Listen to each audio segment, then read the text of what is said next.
for applications for funding into different categories. That's obviously super interesting by itself. Definitely, yeah. But then...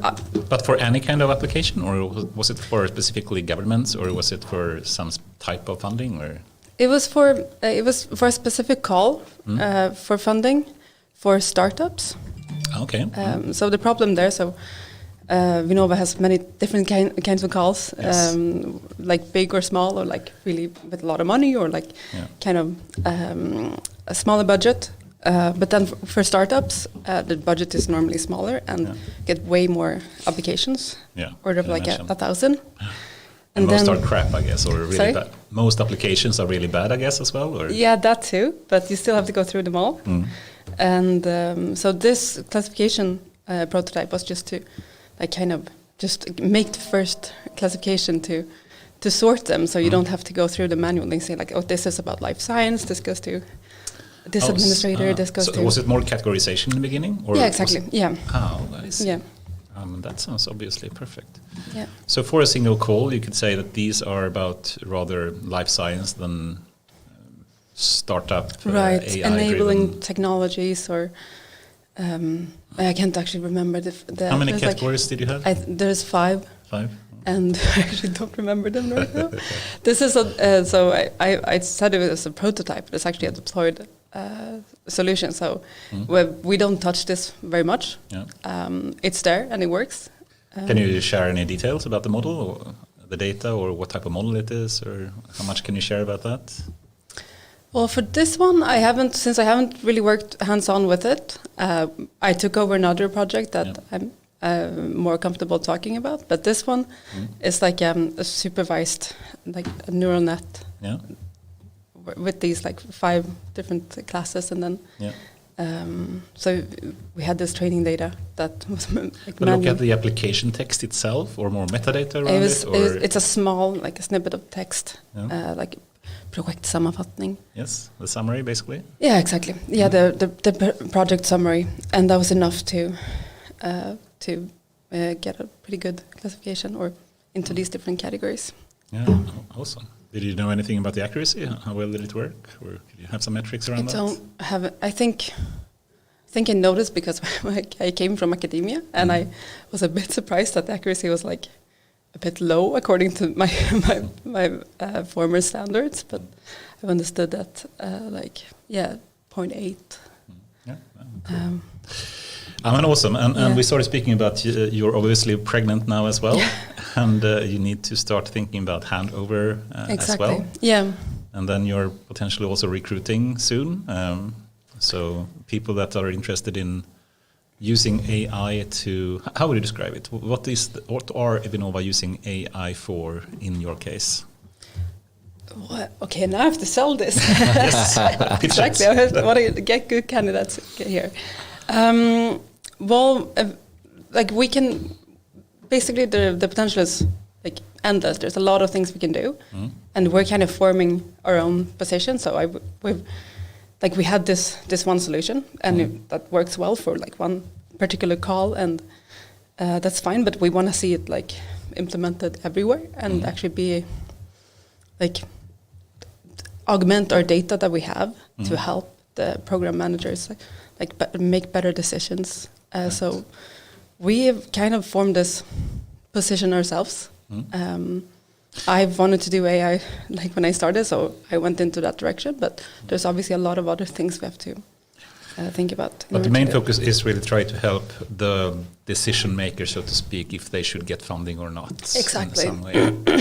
Yeah. And then it could be for categorizing the applications or for sorting them in some way. Yeah, exactly. Like help with like filtering. Like if you want to get some of the applications that are about like life science, you want to easily get them. So you can augment your data with that type of from topic modeling. And the vision now that you're building up, of course, now in the end, this is about the data, it's about the stack, it's the engineering pieces, it's the model pieces. So the vision sort of expands into, I guess, over time, several roles to realize that. Exactly, yeah. So we started with just the 2 of us, and we are hoping to recruit someone who will take over while I'm gone. That would potentially stay on and increase the team. We would have to talk to my boss about that. I'm not sure. So I'll be gone for a couple of months, and that would be a good way to introduce a new someone else. And do you have a specific profile that you think is the ideal profile for when you're gone that you're looking for? Someone who likes TensorFlow. I didn't have any experience with natural language processing when I started, so I don't think. That's obviously preferred, but I think if someone can just have some experience with AI, I think that's fine. So maybe someone straight out of like university, KTH, something like that. I'm not sure. I probably should have checked this with my boss before we started talking about this. But we are looking for someone, or maybe two. But you're also, then of course going on, maternity leave in a couple of months. Yeah. And you need to do handover to someone, and hopefully the new person will be coming in soon as well. How do you do the handover? Are you going to can you leave it over to the other person, or can you document more? Can you prepare in some way to not take on big project going forward? How do you plan ahead now, coming months, when you know you're going on leave shortly? Well, I try to make sure the ducks are in order. I want to make sure that the code I'll be working on works, is robust, and is well documented. Right. I guess we'll get into that, but in my previous workplace, handover was like a common thing. You'd always take over someone's code, or and you want to make sure they don't email you in the day saying this broke, or this doesn't compile or anything. So, but this handover topic, it is quite important to. And it happens everywhere. Every time, everywhere, and it's sometimes now you have a specific situation with maternity leave, but the way you contain, the way you package your work or your code, or in order for someone else to pick it up, is quite easy said, but there are better and worse ways, I guess. Well, I think so. The particular thing I'm working on right now is deploying this one application that I worked on. Ooh, that's an interesting topic. Yeah, and itself. I think so deploying is actually giving that recipe. This is how you run the code. So, of course, you can write down first you start by creating this environment, and then you execute these scripts, and then you get all these files, and then you combine those. But if you actually written a pipeline, that's how you do it. Yeah. So I hope that will be enough of a reference in one way. But then, of course, you have. Do you run on premise, by the way, or on some public premise. cloud? On premise. Yeah. Because of security reasons, or just. Yes. Yeah. This is also one of the topics when we started. We were what can we do? What can't we do? This hasn't been done before, really. We had this one solution that was actually trained in Azure, but then I think we kind of early on noticed that we kind of wanted our own infrastructure. I think that's an important topic we should have later. Definitely. Speaking about government agencies in general, and having infrastructure that they can, should everyone develop their own, or can we share something? And it's a great topic, because it's also a huge debate, and it's also, I argue, in many governmental agencies, people are scared what they can do and not do. Yeah. So here we have a governmental agency, Vinnova, who is actually doing something, and we had the Kungliga Biblioteket here last time. So to do awesome AI stuff in government is completely doable, but you kind of need to know what you're doing and have the right people with you. But to hear those sort of to get into those topics and tips and tricks, and what have you learned, or how did you think, what were the hurdles, and how did you overcome them? Yeah. And then, because I don't think it needs to be that scary. It's more of a it's a know-how topic. I think the scary thing for me is that AI is such a general purpose technology. It can be used for anything, and so many things about how to develop a system is very, very common. The model itself may be different, the data may be different, but the infrastructure usually is very similar. Yeah. But everyone is doing it by themselves anyway, and they're not reusing anything. They're building stuff from scratch, and the more we could help each other, I think it would be a huge improvement. And I think this is a big topic because it's back to this whole picture. How much is very unique, or what you really need to do, maybe on-prem, or all this. Because I argue that if you have a robust understanding of architecture in your tech stack, you can understand what is the common denominators that we really can share, or where we could do it once, or and where do we need to be unique. And instead of I give the example, and when I was at Vattenfall, we had nuclear. This is national security class information, right? And someone argued, we need to build everything in our whole tech stack according to that standard. And interesting. You want to run Azure as a terminal server? It's a joke, right? Yeah. So how can we do 80-20, what works for most, and then how can we work with the niche cases? And we can be very, on-prem and sophisticated for these niche cases, and then understand how to use it. And it's fairly common sense, but it seems like this is this huge pendulum, right?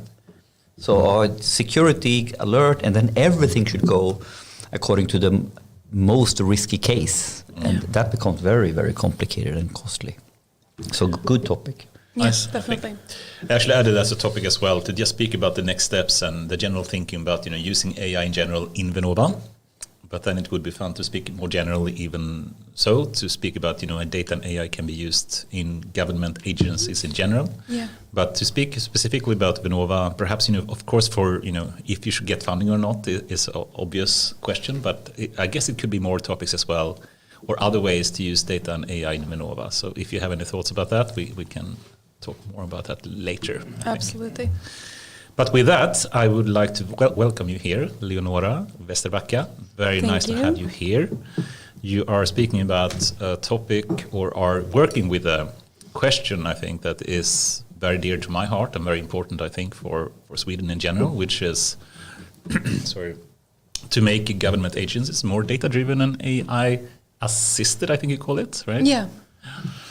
Something that I think a lot of our governments needs to be better at, or can certainly improve to a large extent. So whatever we can do to help with that, I think is something truly important. So very welcome. I agree. Thank you very much for having me. Awesome. But let's start a bit more about you. Who is Leonora? How would you describe your background? Right. I'm 32 years old, about to go on maternity leave. I have a PhD in physics. Yeah. I worked at CERN, so a lot of people probably heard about this particle physics We laboratory. need to talk about the data stack. Right, we can. So I have a physics background. Yeah. And before that, I mean, you did the PhD, and I think we should mention the PhD and speak more about that. Me, and I know Henrik as well, is very interested in the Large Hadron Collider in CERN and whatnot. And we had, I think, a number of other people that also worked with that on the podcast before. We had someone on the podcast, and then I mentioned Lotte, a dear friend in Grundfos, who was at CERN for 10 years. Right. And I had the chance to talk about the crazy latency and the crazy sizes of data. I know. but your PhD, what was that? What was your PhD all about? Oh, I have to see if I remember the title of it. But even before that, I mean, what sure. did you do before the PhD, by the way? So I studied physics in Lund. In Lund. Not at technical university. I kind of early on was interested in CERN, and I wanted to go work there, like from high school. What attracted you to CERN? Why do you thought that was interesting? I mean, the scale of the things, everything. There's so many cool things about it. And what is CERN, by the way? CERN stands for the Centre Européen pour la Recherche Nucléaire. Yep. So it's the European Nuclear Research Center. It's with a huge funding, right? How many billion of euros can it be? Oh God! So the funding is in Swiss franc, and actually don't have a number, but how a many lot. people approximately is working there, you would say? So on site, including the technical staff and everything, it must be more than 10,000. But then it's a distributed workplace, so people work from universities all over the world. But yeah. you used to give people a feeling of about the camp, the site. CERN is, how is it located? How does it look like? Because I think it's an amazing place altogether. Have you been? No, I wish I were, but I've seen all these pictures and everybody keeps telling me, and I've heard the stories. We can hear it one more time. Right, sure. Well, so first of all, it's located outside of Geneva in Switzerland. So a lot of people think about it's a big ring, but that's actually the Large Hadron Collider. So it's hosted at CERN. So CERN does a lot of different particle physics and nuclear research. It's a campus. Could you call it that? It's a lab. Yeah. So the main site has a bank, post office, daycare, restaurant, hotel, offices. And so a lot of people go there to work, just sit in their offices. But of course we have the computing infrastructure, the CERN data center, because we can get to that too. A huge amount of data to process. But then I think, a lot of people have heard about this, the Large Hadron Collider. So this is the... And what is... That's what is a Hadron Collider? A Hadron Collider is so it's a particle accelerator that accelerates protons to almost the speed of light. And you do that by in a ring that is located under 100 meters on the ground. And the ring has a circumference of 27 kilometers. It's a big ring. Exactly. So you also have cars. So if you have to go to the other side of the ring, you can't just walk over. You have to drive there. So you have these really shitty old Peugeot cars that you rent and you drive 100 meters or you drive on the surface? No, drive on the surface and then go down with the elevator. So I used to do that a lot actually. Go down there because I was partly working a bit on detector, but also as a tour guide because a lot of people want to go there and see it. But yeah, so then the point is that you accelerate protons to the speed, almost the speed of light, and then collide them at 4 different collision points. And around these collision points, you have particle detectors that then detect what happened in the collision, and then you read out that data and analyze it.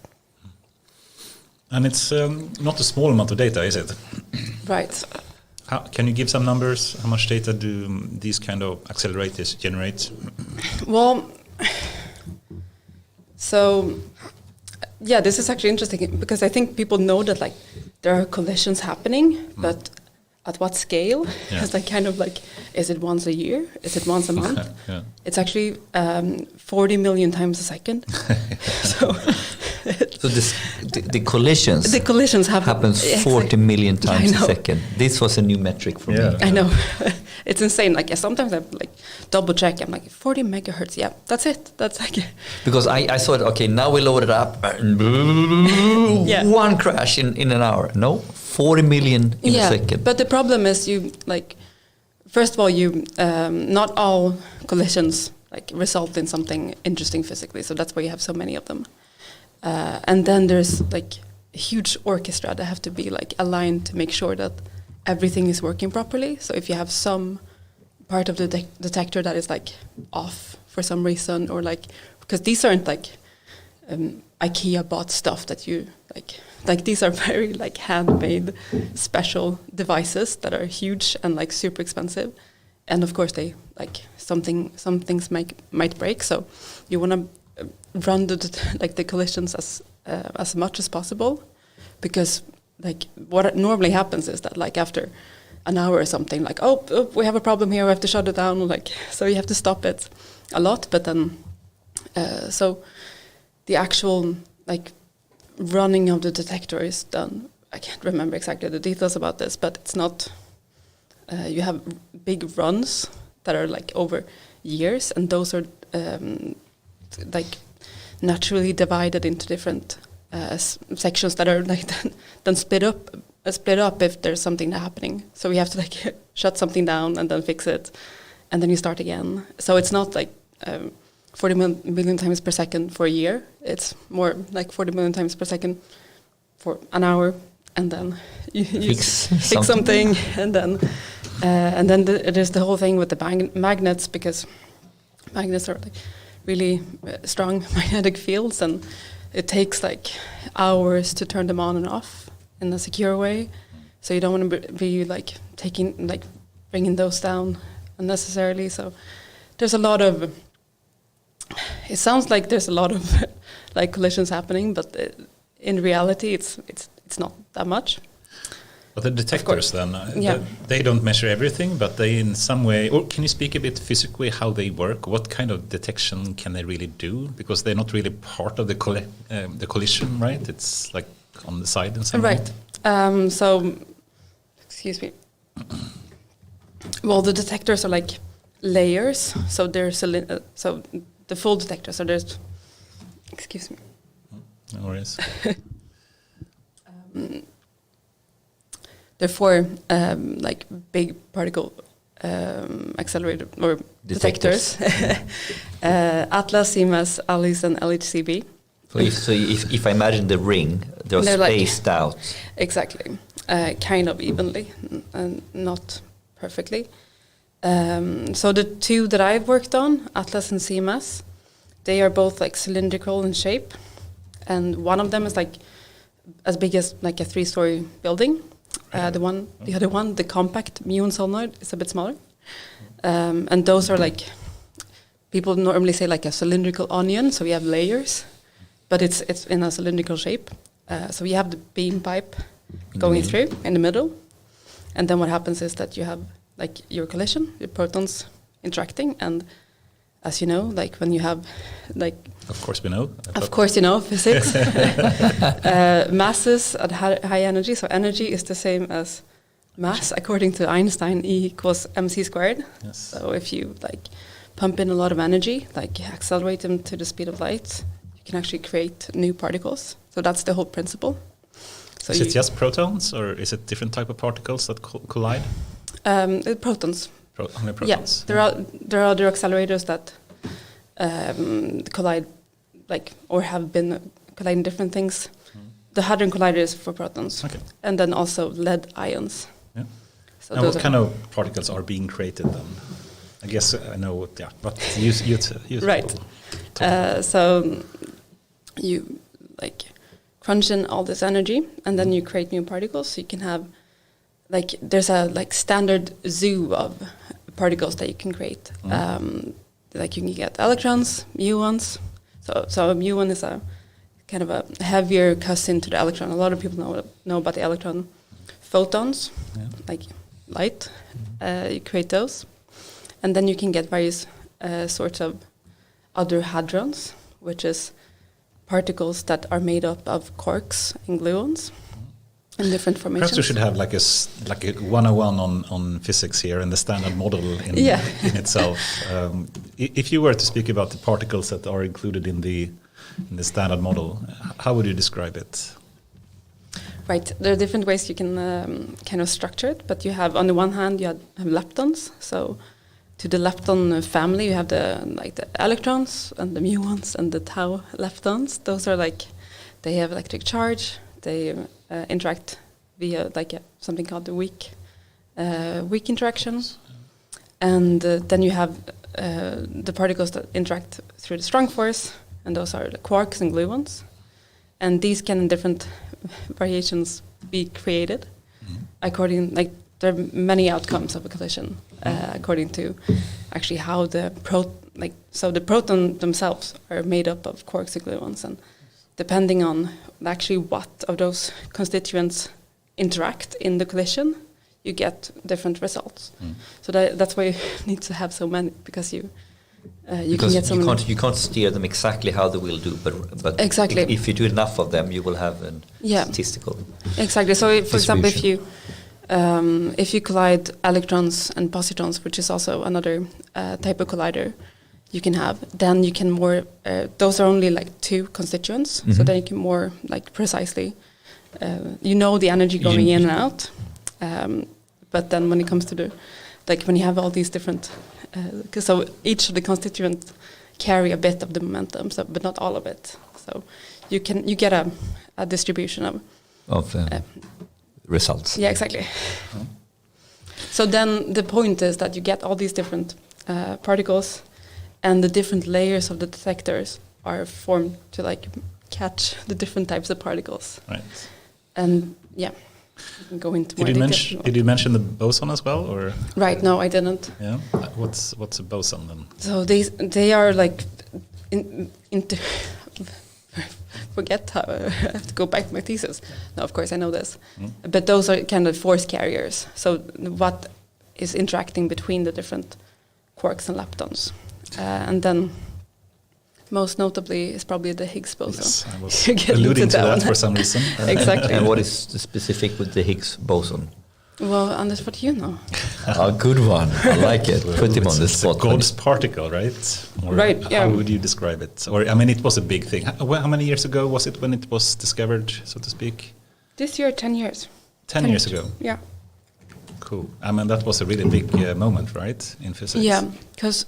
Were you working then, or no? No, that was before my time. Before your time. Yeah. So all the other particles I mentioned, like there's hadn't been like they've all been like established and measured and discovered, but there's this one missing piece. That was the Higgs boson. That was already like theorized in I think 1963.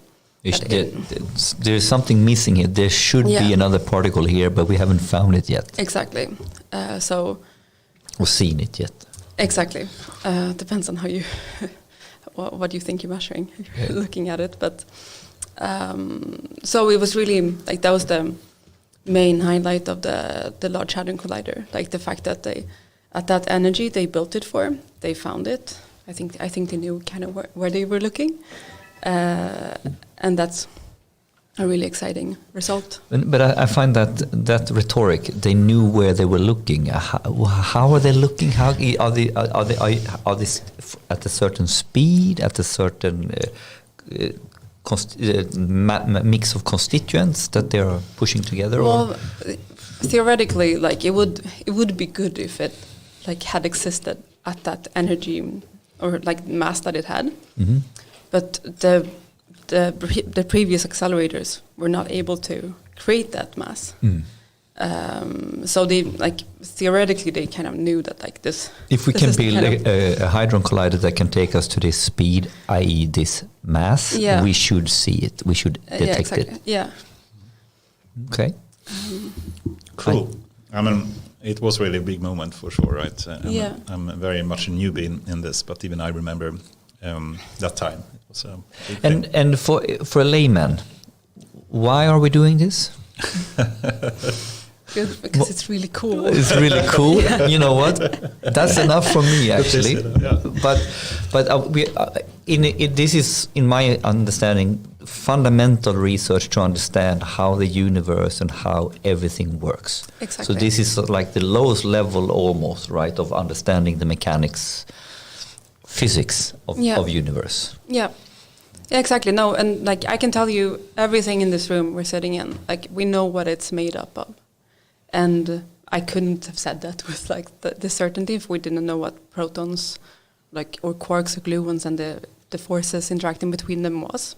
But everything is made up of those, and even the cosmic, the things you can find in space, that is more exotic that we don't have here on Earth. Like we know that too. There are many things we don't know. But I think it's pretty like fundamental to like know what you're dealing with. And couldn't one argue that in order to innovate or take the next quantum leap in how we manage energy or how we basically build stuff or do things, somewhere you need to understand the core. In order to do the real first principles, re-understanding how we can build stuff differently, you need to go down to the smallest dimensions in order to then, imagine something else. So I would argue it's part of, on a grander scale, to be smarter and build things in new ways. Yeah, and exactly. And we don't know what the results that we're gonna be getting in the next 10 years will show us. like there could really be anything. But I don't think there's a reason to like stop doing fundamental research just because we know this now. There's so many things we don't know. Like for example, the topic of my PhD thesis was on the stuff we don't know. What was it? What was the topic? Yeah, again, do you have the title? I can look it up very quickly. For sure. Kidding. It's a search for new physics with two opposite sign, same flavor leptons. I remember like right before I was publishing it, it was like, oh, we should change that to like same sign, no opposite sign. Like it was very like the actual wording changed. The nuances of the actual title was something that exactly. So that's why I don't know it. Can we just break out a few parts of that? So sure. Supersymmetry, what is that? So yeah, we said that like we know everything in this room, but then there's also things we don't know. For example, what dark matter is. So dark matter, for example, is something that is like. As your perfect. PhD thesis. Search for supersymmetry in the opposite sign, same flavor leptons final states with the CMS detector. There we go. Well, first of all, I'm here. We're listening. You know, he's on television. Now we're trying to understand the word. What the fuck? Yeah, exactly. Take that down now. Supersymmetry. What does that mean? Well, I want to start in another end. So, for example, we're not satisfied with this like standard model of particle physics because it can't explain what dark matter is, for example. And what is dark matter, you ask me then? So it's something it's dark, it's observed in the sense that it's like, it's very massive, like dark matter, it's massive. So it's something that like interacts with things in space, and it doesn't emit any like known radiation. So no light is coming out of it, and so people have been saying like maybe this is a new type of particle that we just don't know about, but that wouldn't really fit into the standard model, the like particles that I was telling you about before. So that would mean that like okay, we have to kind of fit this new particle in, and it should have the feature of being like, relatively massive and stable because it's not decaying anywhere. It's kind of just like a big like dark blob in space. Yeah. And it doesn't emit light, for example. So those are the kind of criteria you're looking for. And then you're like, okay, well, we have this great tool. Like, let's see if we can find it using the Hadron Collider. So one of the theories that would like kind of add new particles to the standard model is supersymmetry. So I said we have those like electrons and the quarks. So to all of those, you'd have a supersymmetric partner. And the naming convention is really nice. You add an S in front. So to the electron has a supersymmetric partner called the selectron. I worked on like electrons and muons, and they are collectively called muons. No, sleptons. Sleptons. So actually, one of the last papers I published was like a search for slepton production. That's so funny. I know, and I just that's another thing I love about CERN. Like the naming is awesome. Yeah. But how does it relate to antiparticles then, or like anti-proton or something? What's the relationship between those? So that's another way you can. So the antiparticle of an electron is a positron, and those are like fairly established. Yes. Then there's antimatter is another thing that you can produce at CERN. Yeah. But that's more when you like get these different kind of try to make up a proton or any kind of mass using the anti versions of each of the quarks. So each quark has like a plus and minus version, you know. So it sounds kind of similar, but that's another like fairly established field. Yeah, this is kind of on top of those like symmetries, adding another symmetry, like hence the word supersymmetry. Yeah. So the whole point is that like this theory would like predict a new type of particle that has these features.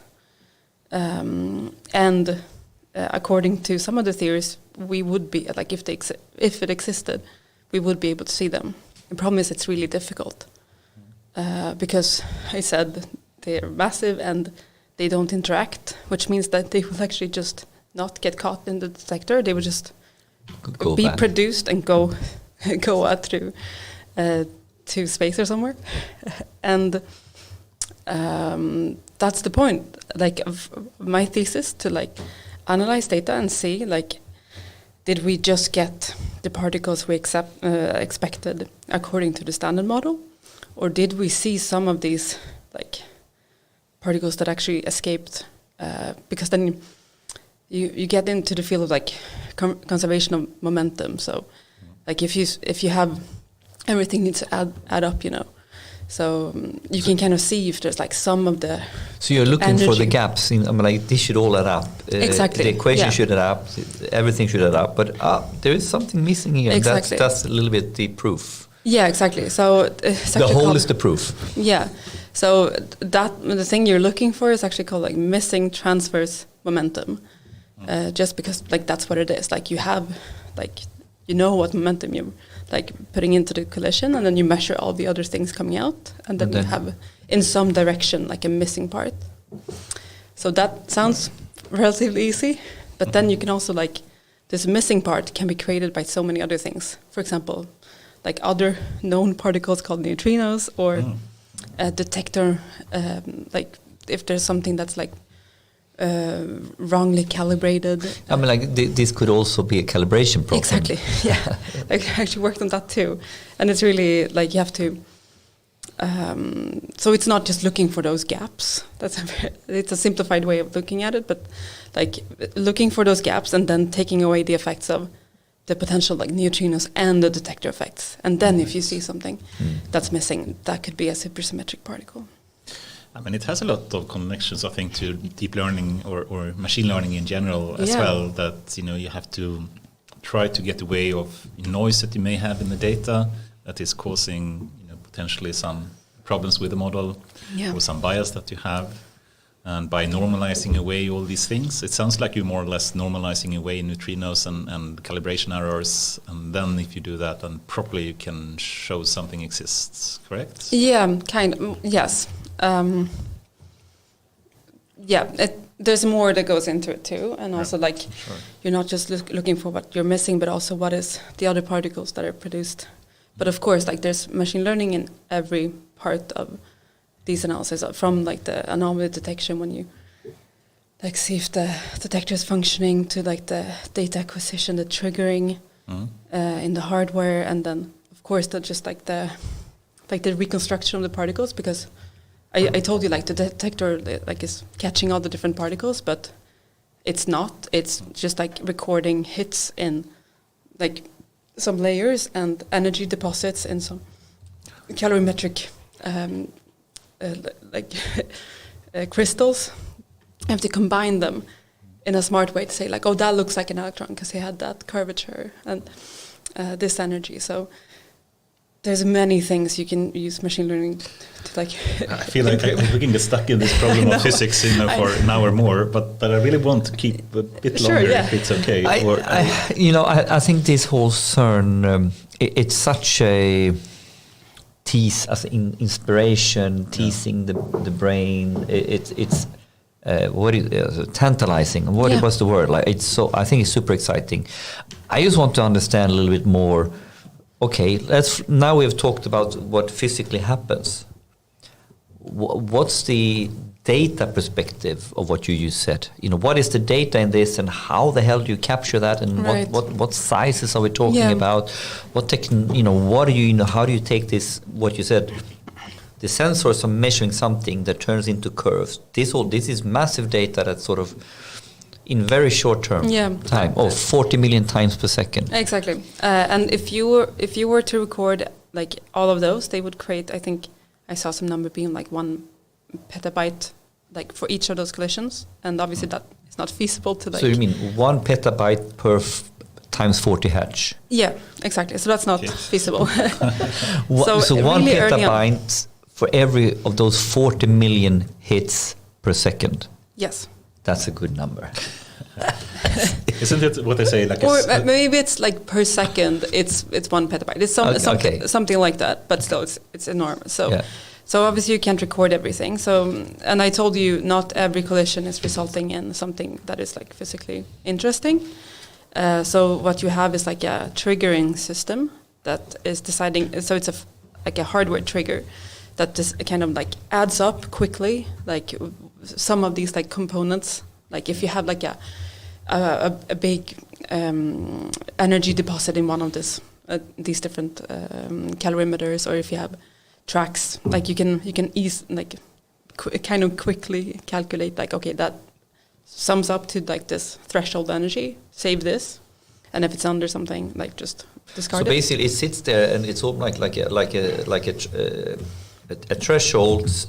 Then you take the snapshot. You take the data snap for a period of time. Yeah. When things hardware-wise is triggering, put on the camera. Put on the data camera? No, then you save them. Okay, you save it. Yeah, you save it. So otherwise it's a stream, and then now you save it. Exactly. So then you save it if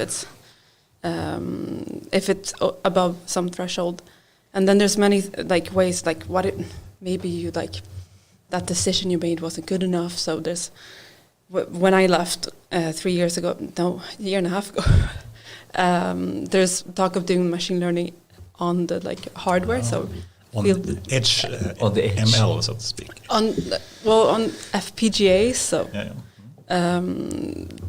just to like have like better decisions made. So what are you talking about? Having FP, that's sensor levels, GPUs, device that GPUs on the edge. Or what are we talking about? GPUs, but it's not really GPUs. But it's some device that can implement some ML model that you can use to make more informed decision rather than just frequency count or energy measurements. Yeah. You can have some kind of more pattern that you are looking for. So but now we're talking about hardware. Yeah, right? I mean, we shouldn't get it. Though this is a question I'm not very comfortable with. But I remember before I left, I was like, "This sounds really cool." And if I had stayed, I probably would have want to work on it. But But what happens afterwards? You do some data collection of some part of the data at least, and then you need to, I guess, find the needle in the haystack in some way there. Exactly. How do you go about doing that? Well, then you have another triggering step that like takes down the rate a bit further, and then the final things that you save is. I don't have maybe it's a kilobyte per collision, something. So going from a petabyte down to a kilobyte or something. Yeah. Like a million times at least smaller or something. Yeah, oh my God. Or I hope no one's going to correct me on this. I mean, just to the numbers doesn't matter. It's like, you obviously can't save it. Yeah, exactly. You can't save everything. And then you make decisions and you save what you think is good. And then the big problem with reconstructing the actual particle trajectory appears, because then you go from having all these the saved data you have is in forms of hits in these different detector layers or energy deposits, and then you combine them, and then there are various ways you can do it, and then try to make sure that all the tracks add up with okay, this seems to be an electron because it had first a track here and then a curvature here and then energy deposit. So the profile of how it moved tells you somewhere this is probably an electron pattern. Yeah, exactly, because there's also magnets around these, and you know what happens to charged particles in a magnetic field? They bend. Yeah, exactly. They bend. Yeah. I just wanted to see if you're following. It's good that you're testing here. Exactly.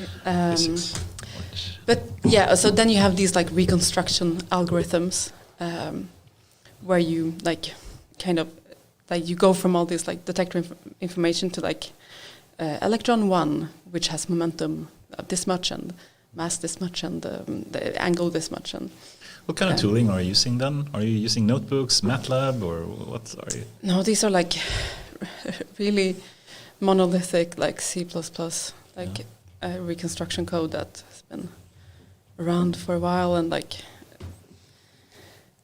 yeah, it's no, it's not notebooks. Like, and a lot of these like reconstruction steps, like I as the analyzer will not see that. Like a lot of it is just done for all of the like physicists at CERN or on that particular experiment, and then you can have your own kind of. If you know you're looking for something, like I was looking for supersymmetry, you might want to have like a fancier algorithm to like calculate this like missing transverse momentum.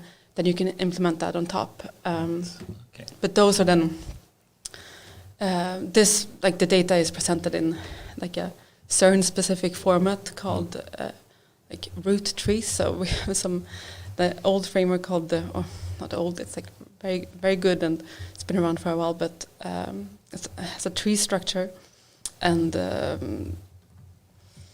what more is it to say about it? Well, there's this whole like framework around it called root. And when I started, I was like mainly just programming in C++, but over the years, on a big like mainframe in some way that they have there. Or sorry, do you have a big mainframe that you run the C++ code exactly? in? Yeah, exactly. And then analyzers get like their own like chunk of this data format that they can analyze the way they want for their analysis. Awesome. Yeah. Cool. Wasn't it hard though? I mean, doing a PhD in physics, I mean, it's so much collaboration there, so many people working together on the same problem. I mean, how can you find a PhD topic for a single person? I'm speaking as a novice here, but isn't that a bit hard? Yeah, it's a really good question. There is a lot of collaboration, but of course, as you know, like a PhD has to have some like original thought work done by yourself.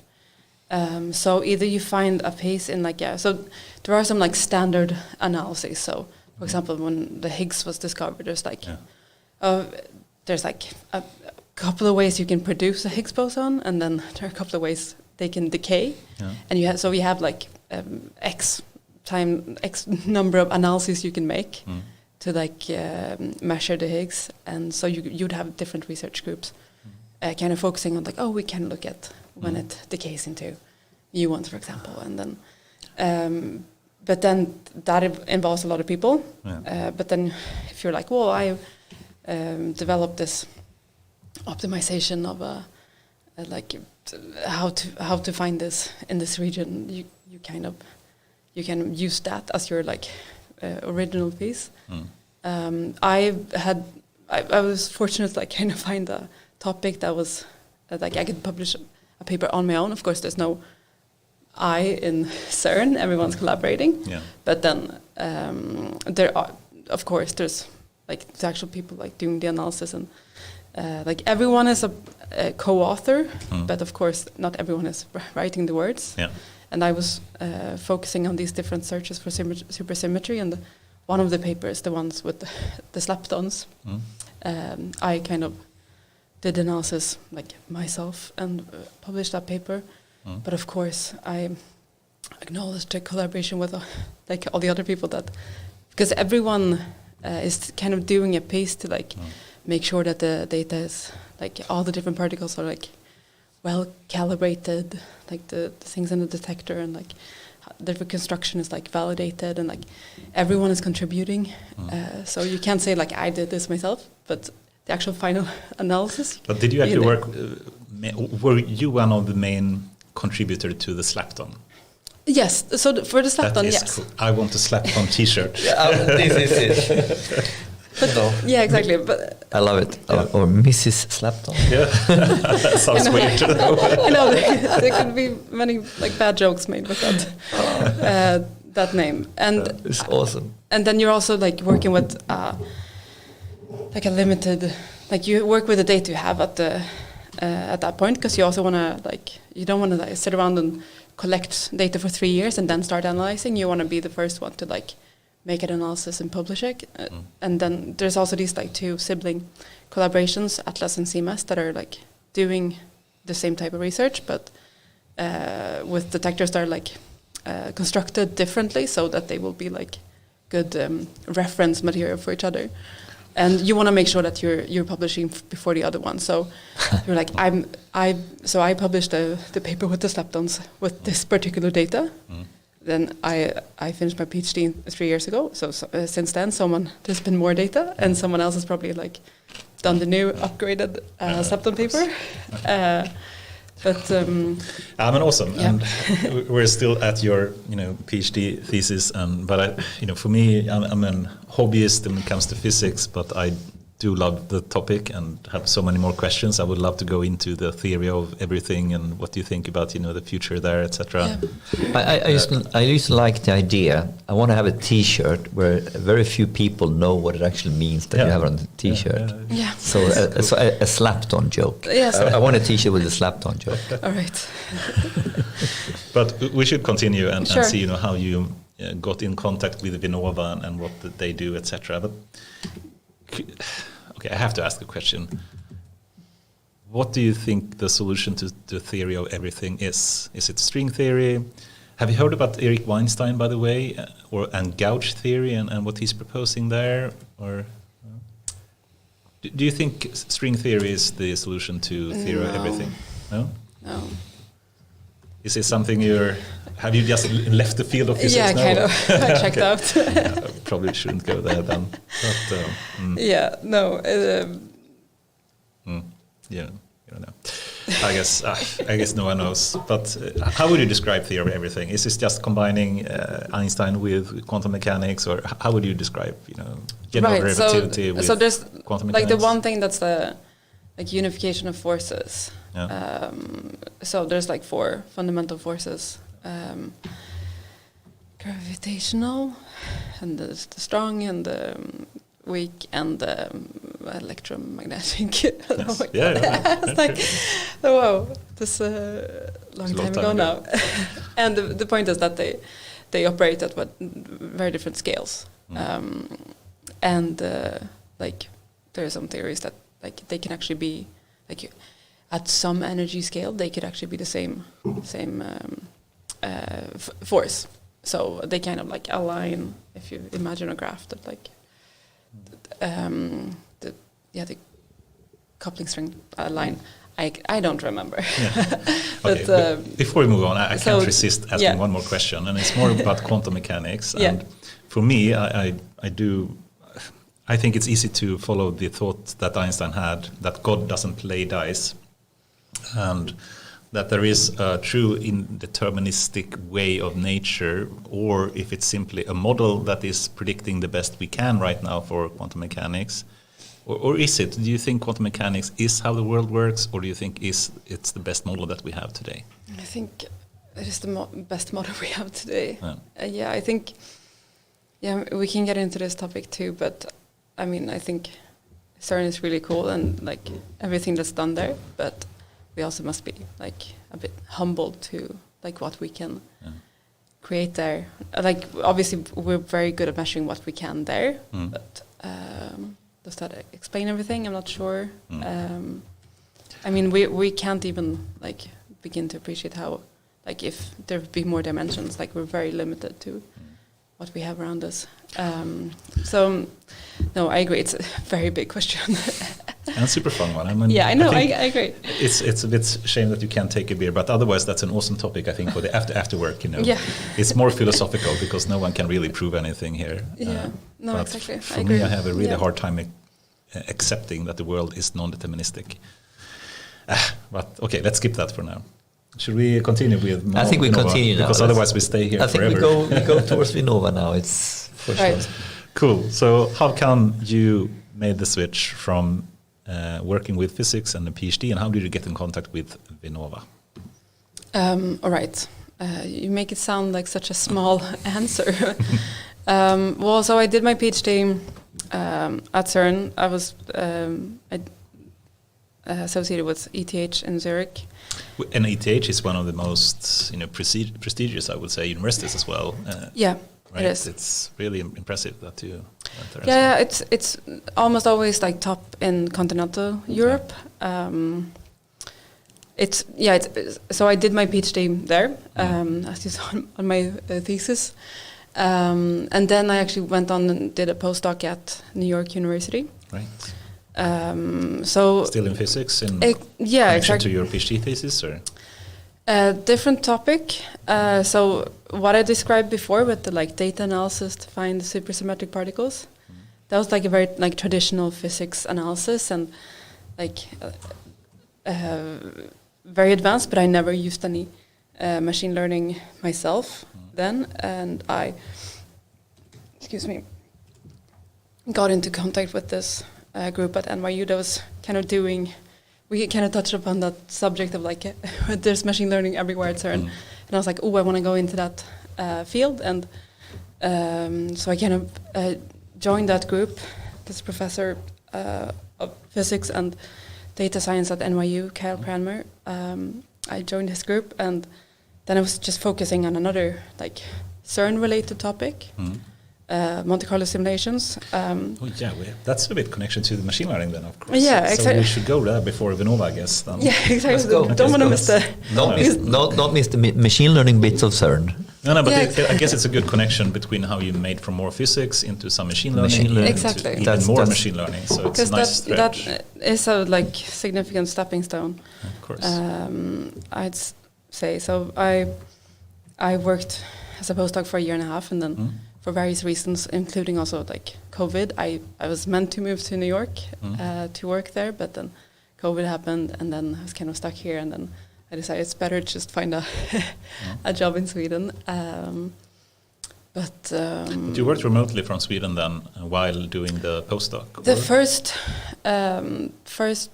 like half a year I was still at CERN. Okay. And then like winter, like 2019, 2020, I was meant to move, but then This is things COVID. got... So, yeah, then it was... COVID COVID-20, yeah, right. 2020, yeah. So then things got delayed for various reasons, and then COVID happened, and then I was stuck in Stockholm. I was like, this is actually kind of nice. I don't want to move anymore. So then I finished, I still worked for a year remotely from Stockholm, and then wrapped up that work in December 2020, and then joined Vinnova in early 2021. So before moving Yeah. into Vinnova then... So what was the exactly. work? What was the Right. work? Monte Carlo something. Right. So, well, it's actually not really about the Monte Carlo bits. We can get into that too, but like we already talked about, like the huge amounts of like data that we collect at CERN. But another like essential part, which constitutes a lot of the, like takes up a lot of the computing, is the simulation, the simulated data that you like from the theory calculations can like randomly like repeatedly sample and get data that is like fake data, synthetic data. Synthetic data. Exactly. You can do that for all these different like theoretical processes that you would see in the detector, and then you kind of have a reference material that you have to have in order to draw any conclusions, because you can't just say like, oh, we produced 4 electrons. Like, okay, was that what we expected, or was it actually the supersymmetry that ended up there? Right. So you need to have like good control of that, like simulated data too, to match it with. The problem is that like there's so much, and you have to like go through this like reconstruction chain and like do the detector simulation and process it, and you have many different variations. And you can also, like, the theory is not perfectly set, so you have some, like, parameters that you can vary up and down, and then that will create, like, two more sets of simulated data with, like, 1 million events, or, like, we call it, like, what you collect in a collision for events. So you have just a lot of simulated data. Yeah. I mean, I guess there's a lot of terms, that sounds nice, but I guess in some way you're building like a digital twin of the Large Hadron Collider in some sense, yeah. Right? That you can experiment with and then potentially do a real experiment later. Exactly. Yeah. So the topic that I was working on, so instead of doing all these variations, like theoretical like variations up and down, and create like many sets of simulated data, it was a multivariate weighting technique. I think we probably needs a bit of pen and paper afterwards for the after work. Yes. Or we can go through this if you want. So actually, kind of a nice quickly, theory that if you want to. kind of like the machine learning part is like there's a binary classifier. So if you have two of these like variations, you can train like a classifier to discriminate those two samples. And then like you. And the samples are long, like time series data. A sample is like how do you describe it? It's like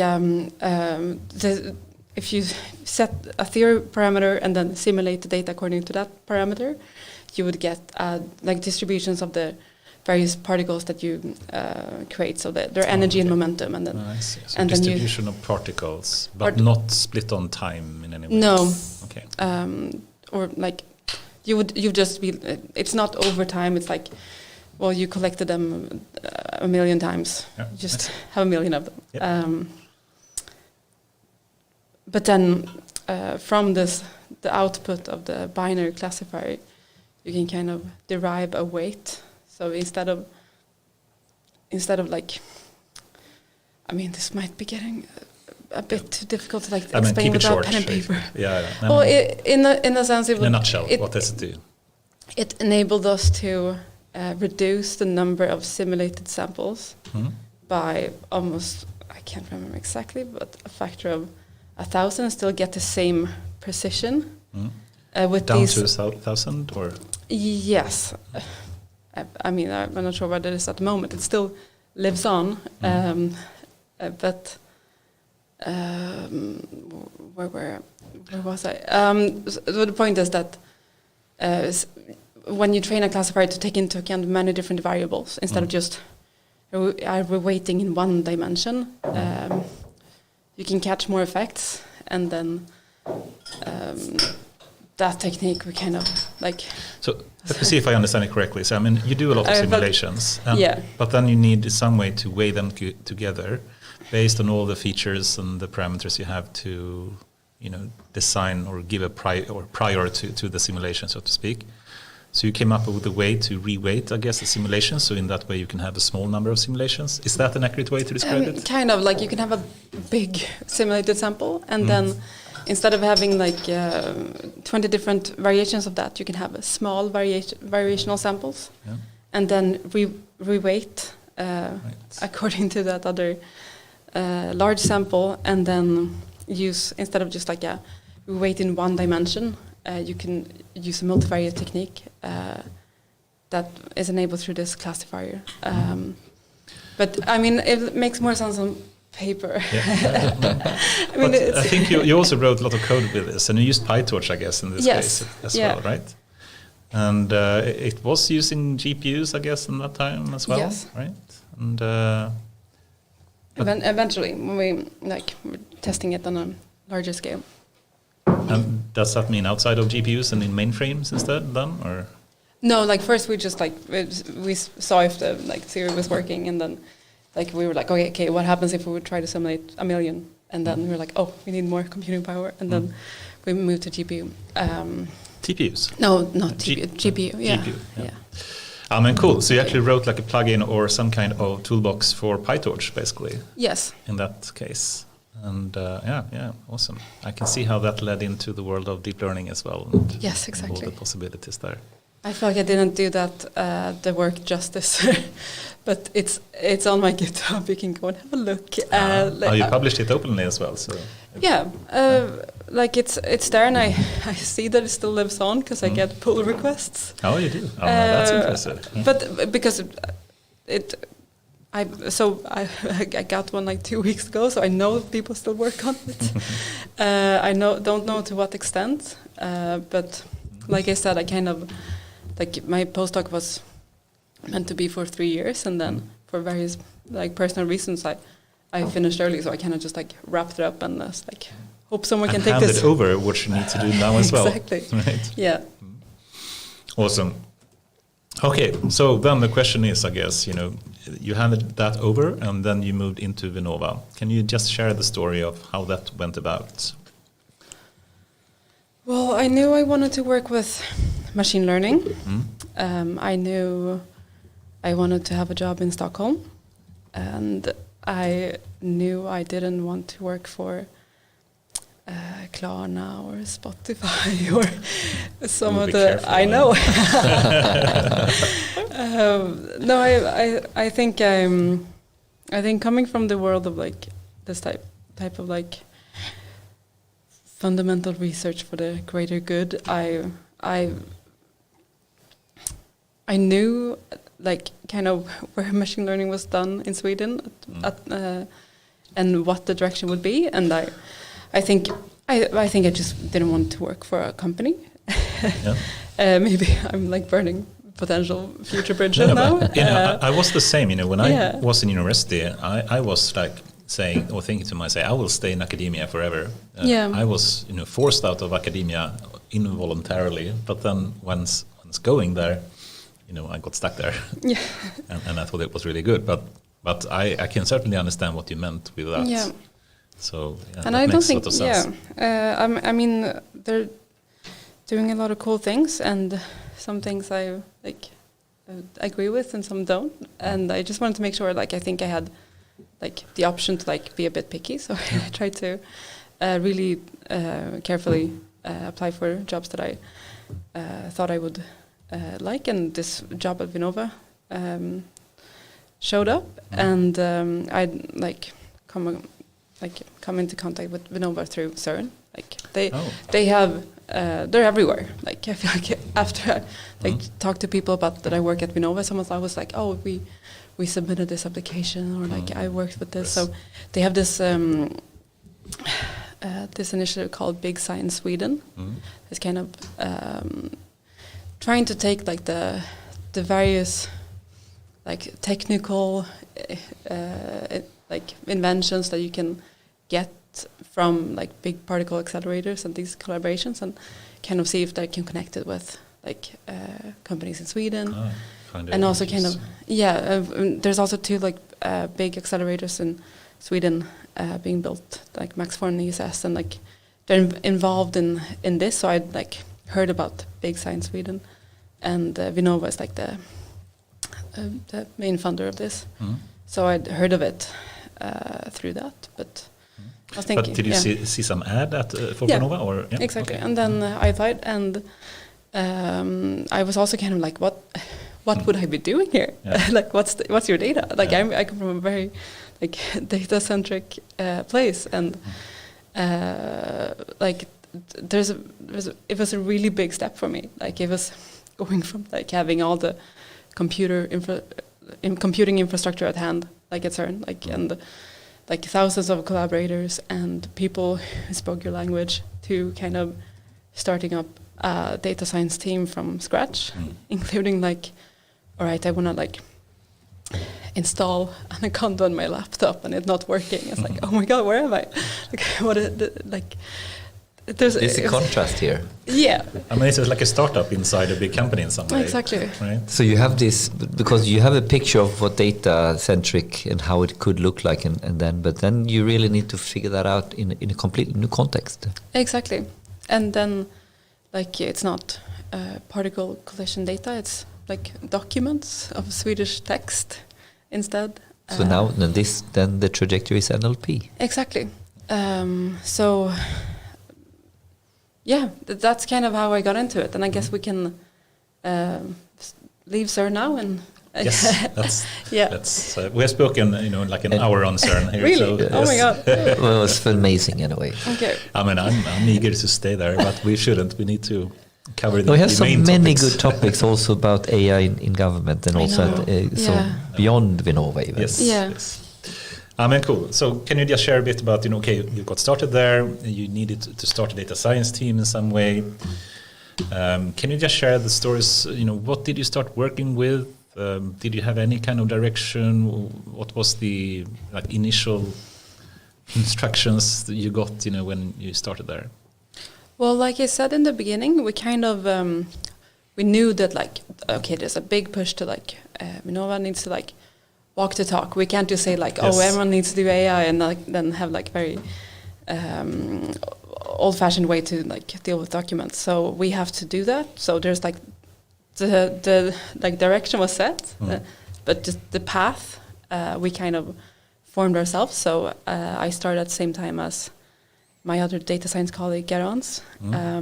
And we have very different backgrounds, which is very good. Like a good tip for anyone trying to like start a data science team, like have two very complementary backgrounds. So she came more from like consulting and like helping companies become more data driven. And so when she started talking about like, oh, we need to have like data governance, I was like, yeah, right. What? Like, what is that? And you're like at CERN, everything like that is kind of, it's not perfect, but like it's there. Like, oh, if I need to look up this, like who's responsible for this calibration of this particular thing, you know where to look, and you have all the information and like directions to the codes and like who to contact, and like there's none of that or some of it, but you don't know what you're missing until you're missing it. It's like not having like road signs. You're like, wait, like these are actually useful for something.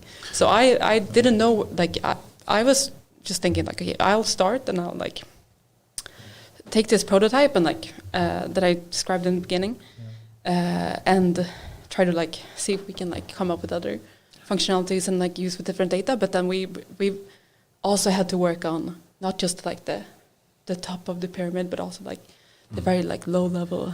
Like, not so sexy because stuff. I was going to ask that. Like, so when you get in here, like, how does your first 90 days look like when you start up a data science team? Like, what are the major blocks of things? Pyramid is a good example here, right? You need to put.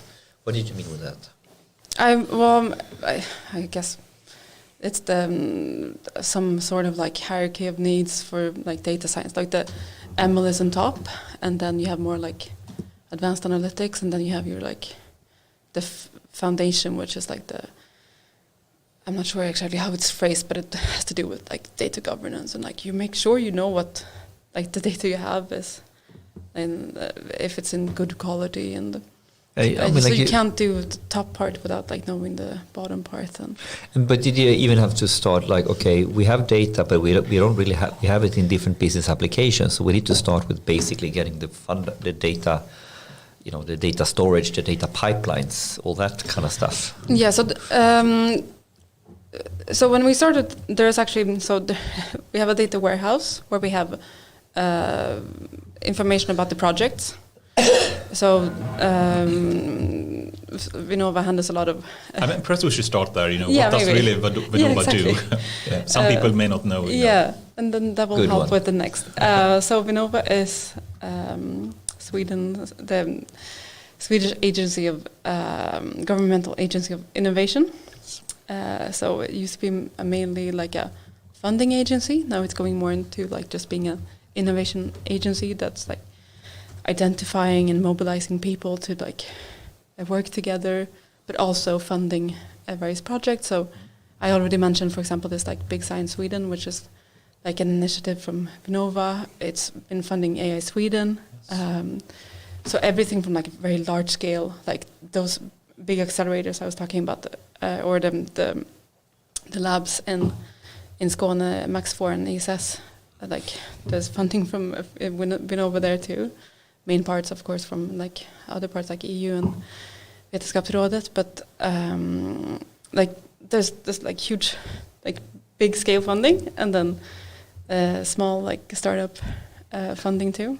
And I must say, it's one of the best places, I would argue, to apply for funding for, unless you want to do like EU funding style large kind of applications with huge reporting that you have to do throughout if you do get the funding.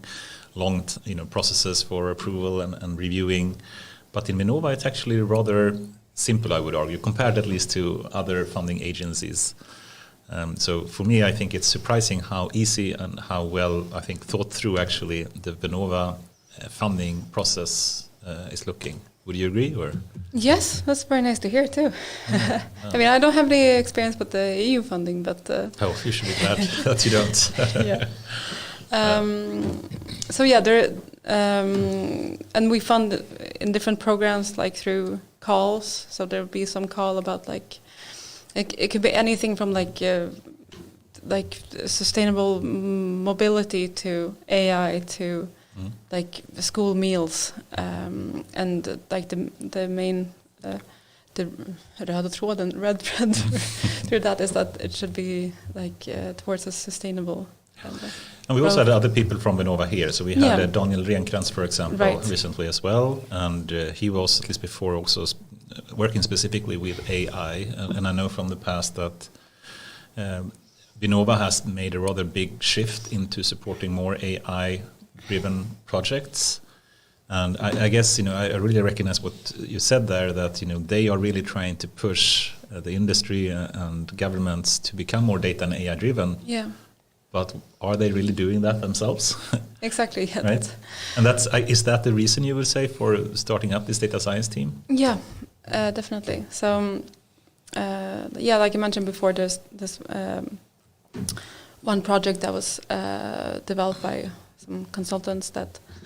Back to the question about how was the first 90 days. For me, obviously there's a lot to learn, and it's a governmental agency, so there's a lot to also be aware of when you do it, in terms of the constitution and the offentlighetsprincipen and all these things. But I kind of started also early on to we decided to stop the collaboration with the consultants and take whatever they had produced and take it in-house, because now I was there, so I was meant to do that. And speaking of handover, and a lot of experience from working with consultancies, it's usually a very, very hard thing to be handing over a project that the consultants has built and then taking that on internally afterwards. Yeah, and that someone else had initially ordered, beställt, or defined what the project should contain, and not really thought about the handover, and not even it's impossible to know when you start with a pilot project. Will there be someone who to take over it? So there are many challenges, but so I agree. And having come from academia, where it's not good for your reputation if you hand over some shitty code that doesn't work. We don't have to go into details, but I had some difficulties taking over a code, but there's also difficulties in actually, I don't want to say physically, but actually taking that code to our own systems, because I had problems even installing stuff on my laptop when I started. Because of all these restrictions as a government agency, so it was easier said than done to just say here's the code, I'm going to run it. It's no, I have to really set everything up from scratch now in order to even see if this works, and then get back to them and see if it works. Installing something, this is one of the core problems that we have in DevOps and in MLOps especially, and how to make something that you package to not only work when you build it, but actually work in coming years. Yeah. And handling all the dependencies and upgrading the packages and whatnot, it's a super hard problem. Yeah.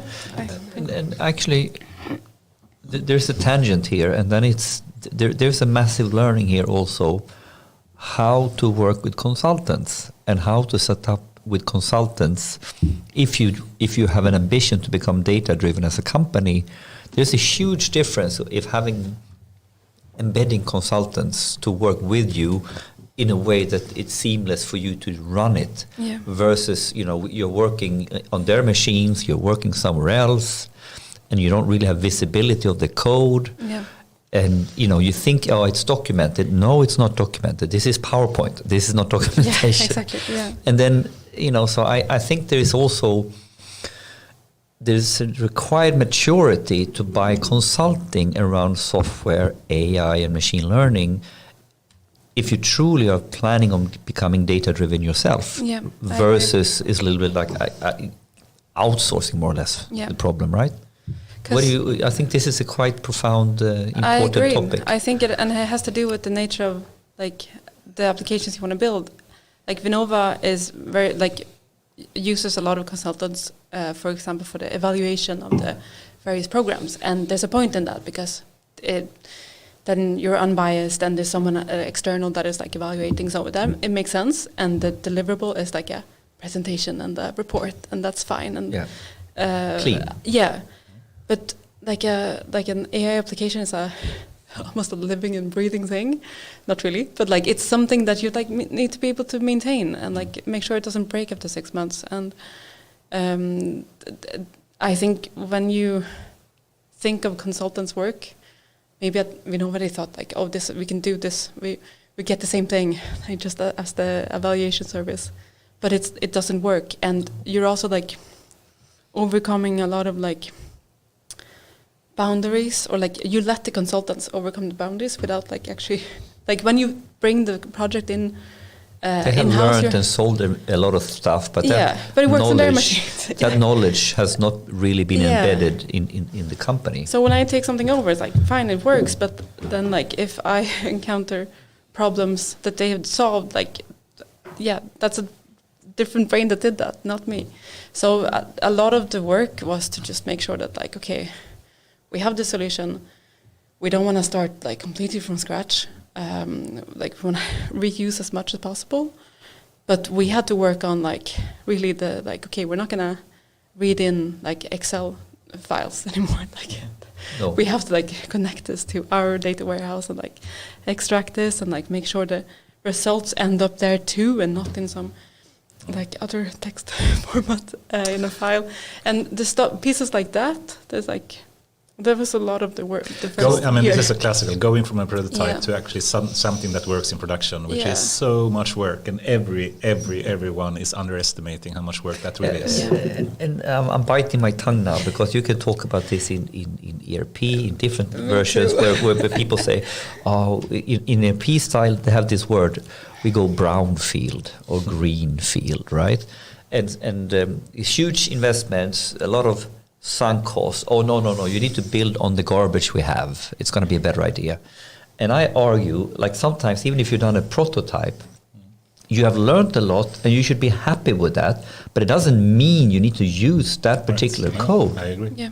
You know, because you learned and you have all these fake pipelines, so now we build it a proper foundation. How do we do? You know, I argue you do it cheaper and faster and more robust a lot of times. Yeah, I mean, for me, since I was also like not just taking on like a new like project, I was also taking on a new field of research, the NLP.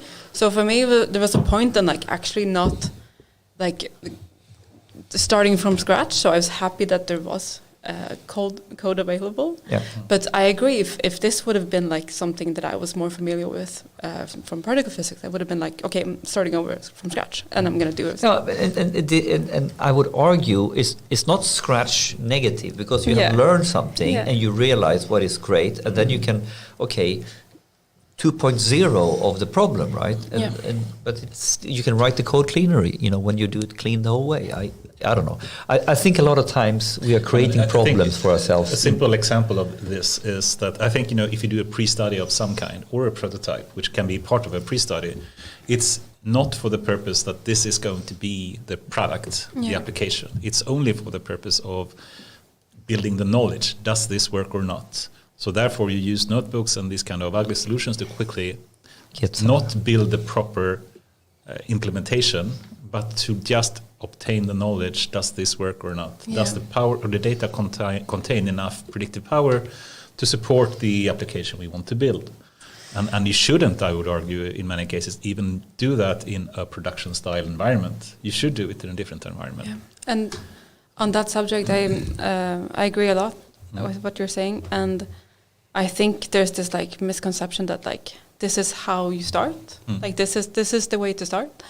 But the problem, so that we can like show the potential and then take it to the stakeholders, say like we saw this potential and now we can move further with these consultants and like, but you don't. I mean, the potential is already there. I can tell you that for free. You don't have to have consultants working for it. But not everyone. No, of course. I mean, but I can only talk for the like funding agencies and the ones like processing the same types of documents, and I'm like, that you don't have to go through. Everyone don't have to go through the same experience. Like we can definitely use it. But I think there are two schools of thoughts here, and I think they're both valid. Because in one area you really want to do rapid prototyping on something to as a part of an ideation process or validating, do we even have the relevant data? And I fully then agree with what Anders is saying. But then we also have what I'm a strong proponent for, what I would call, we call it the evolutionary MVP. It's actually, we know this is going to work in terms of, it's not a rocket science problem. It's some simple, maybe much more simple advanced analytics even, or something, or reporting, right? So why do we need to prototype and POC then? Because the problem then is a different one. Then you sell in something. The stakeholders saw the Power BI dashboard and they think it's beautiful, so why can't you just run with that? And we all know it's crap underneath, right? So here I want to do an evolutionary MVP. I want to set up a skeleton. I want to highlight how it should work, and I want to have an idea, how do we So I think there are two schools of thought here, and they're both valid for different types of situations. Yeah, and I think what I was trying to, the example I was trying to highlight is just that you don't have to go and order a pilot project with consultants, because starting that yourself, I think, when it comes to rapid prototyping, that's the fun part. That that's what I want to do when I start a job. I don't want to take over something that. So I think. But I think there's a misconception that you have to this is the way to start, okay, and then you have all these different consultant firms saying we can help you with this, we can help you with this. Yeah, get someone started on it. But it's also very, very different if we talk rapid prototyping, piloting within the internal team, versus the new way of selling by consultants. Handing over is horrible. I think the point is this, that the consultants have found a way to sort of hide how difficult this is and get their foot in the door with a small little pilot, and then sort of,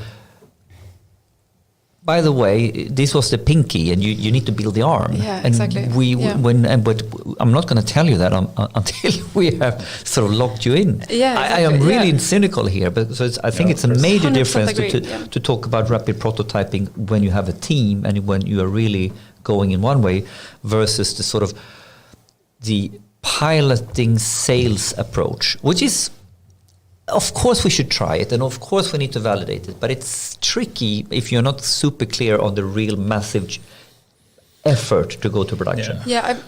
What I'm trying to say is if you want to make a long-term investment in this direction, you have to treat the work as a long-term investment too, and hire someone, and they will know how to start.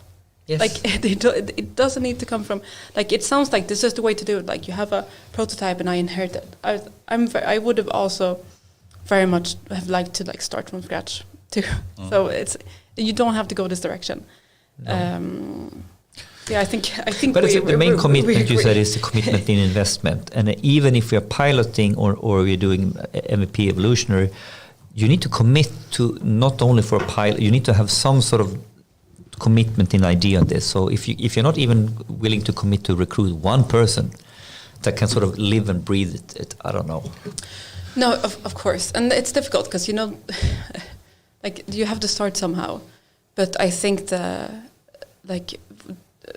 least when it comes to government, there is the national AI strategy, and people should be going in this direction. And I'm just trying to say take this direction instead of going through the consultants. That's what I'm trying to say. And I think I like your opinion here. Okay, good. Because you're a scientist, I was like, oh, it is not. I'm a consultant, by the way, but I hate consulting. But they're I'm good also and biting bad my ways tongue here, I'm a consultant, but I truly believe. I think we shouldn't speak down on consultancy in general, because they can, if you use them correctly, can be a really, really great help for a company. Yeah, definitely. But I think so many people don't understand how they can be used in the wrong way, right? The main point is what should we use consultant for and how, and in what way. Yes. And Gone, in my opinion, is the hero consulting coming from above, flying in. It doesn't work. Gone is the sort of consulting working completely on the side. Well, if you don't want to outsource this know-how, but if you want to be data driven, you need to embed the knowledge. Yeah. So I started a consultancy with the notion, after not being consultant for many, many years, I hate consultants. But I'm gonna start a consulting company because of what we're talking about right now. Yeah. So I think it's the whole industry is biting themselves in the ass, to be honest. No, I love consulting, by the way. Yeah, and I also, just for the record, want to say that like I've had very good interactions with some consultants because there's good and bad ways of working with them. Yeah, and it's more the phenomena. Yeah, it's more how we buy consulting, which is sort of, I think, what you are talking about, and I fully agree with it. Pilot projects. Awesome. Yeah. Okay, we do love consultants. We love. Yes, we love too. Simply. Yeah. You can't blame them. You can only blame the buyer. The buyer. The context is weird. Contractor in that. Cool. Okay, that was a long discussion about consultancy. But I'm happy that you moved to Vinnova. I'm happy that Vinnova is taking a more data-driven and AI approach as well. I'm happy that you also are able to continue the project and now getting, I guess, more data and AI-driven way to handle funding applications. And I think since the time has flied away so much, and we actually spoke a bit about your project that you're working with right now, trying to use NLP to understand the summaries of applications, and in that way both categorize, and please correct me if I'm wrong here, both categorize and also classify and sort them in some way, which applications that are good or bad in some way, right? Yeah, it's not about if they're good or bad, it's just like who should be looking at these. So only the categorization part. Yeah, but then I think leaving that project aside, we can talk about what the other things that I've been doing. So there's another.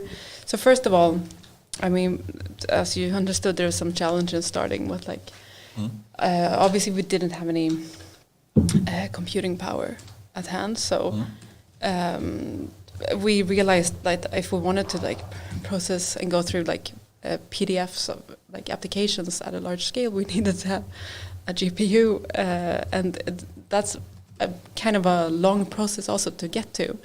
I mean, we for various reasons can't use cloud, and we also I have access to one of the HPC Vega, one of these computers. But Vega is in Slovenia, right? Exactly. So it's a big EU-funded computing cluster. Exactly.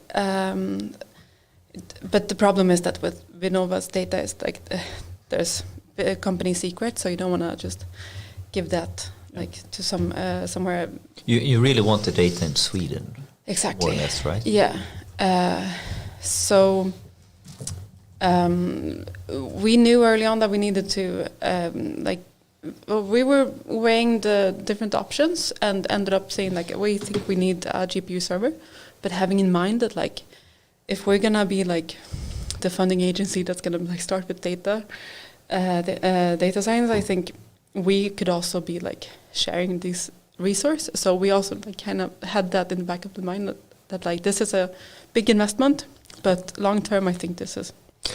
So actually, to be able to, as Vinnova, as part of a call, even supply other types of resources, or did you highlight it from being a pure funding agency, now you're an innovation agency, so you have other types of resources? Yeah, I think for what I had in mind is that, so for example, we have this one text analysis tool that there's so many things to talk about, but we want to make sure that not all the other funding agencies go and buy their own GPU and develop their own tool. So we want to make sure that this is what we have. We have the server, you can use it, and this is the tool, and this is what we kind of have in mind. And so we had that in mind from the beginning, saying okay, we know it's not feasible for everyone to buy their own workstation, but we will do it. We will be the exception, and we will do it, and then we'll make sure that others can use it. But it won't be in a big. I mean, obviously, it's not going to be in a big scale, on a big scale. But yeah, so we decided that last summer. And we ordered this thing, and it arrived 6 months later, which meant that I was basically working without a GPU, for the first whole year. What type of GPU was it? Sorry? What type of GPU? It's an NVIDIA A100. Yes, so it's A100 GPU, yeah. Exactly. That's correct. Yeah. So we were but we want to start working. So we realized we can't be doing any a big scale processing of like the whole PDF documents, but we tried to like find another data set that we had within that we could start like making some useful AI with. And this data set is, so Vinnova is funding a lot of projects, and Vinnova doesn't decide, or Vinnova of course makes the decision who gets funding or not, but we hire external evaluators to do that for us, and then they say part of doing that as well. All right, yeah, of course, yeah. And then then they make a recommendation and say like, oh, this should get funding or not. So we have like a big pool of evaluators, you included. And when we collect these evaluators, you've done it yourself, you kind of give your own like, oh, I'm an expert in this field and this field and this field, but there's no like standardized way of like saying AI. You can say that in so many different ways. Or if it has to do with like mobility or circular economy, like there's many different variations and languages, and like you can see anything like showing up as like this is the expertise. So we thought that, okay, this is kind of a fairly small data set, but we could still do topic modeling. So kind of cluster these different keywords and get common topics. So instead of having like 2,000 different words, and then when the program manager is like, oh, I need to find all the like evaluators that are working in circular economy, they don't have to go and okay, I have to search for circular economy, and then circular tanks. Economy, All the different variations you can think of, because there are common themes. There are not that many different topics. Like there are. So let me see if I understand this correctly, because it sounds really cool. Let's say a new call comes up, and you need to find a set of reviewers, evaluators for that call.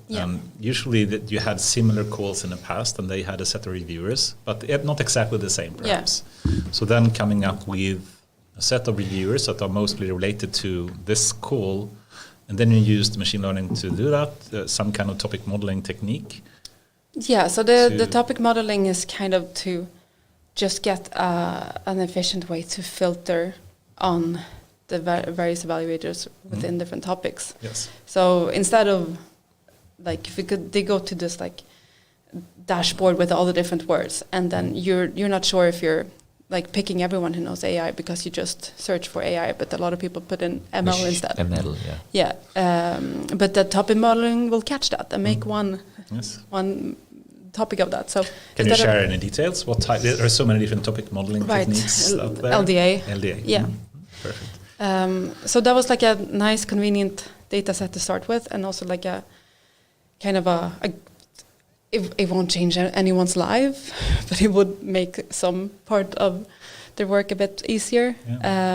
So this is kind of an example of something that because we heard early on, we're like, we don't want to just be like prototyping. We have to like take something and like put it into production. I love it. I mean, like, so go narrow, go sharp, and go commit to deploy. Yeah. So that's awesome, Henrik. So we commit to deploy, just to share, is one of our favorite t-shirt quotes. Yeah, one of the terms that we try to use quite a lot. I agree. I mean, it's really saying what you're saying. I mean, instead of just building out of prototypes, we should really try to find some way to deploy it, to actually try it out in the real world, so to speak, and deploy it. Right? So instead of talking about commit to deploy as the last, instruction, that's your mantra for your initiatives. So even if you do rapid prototyping or you do MVP or whatever, we are committed to deploying.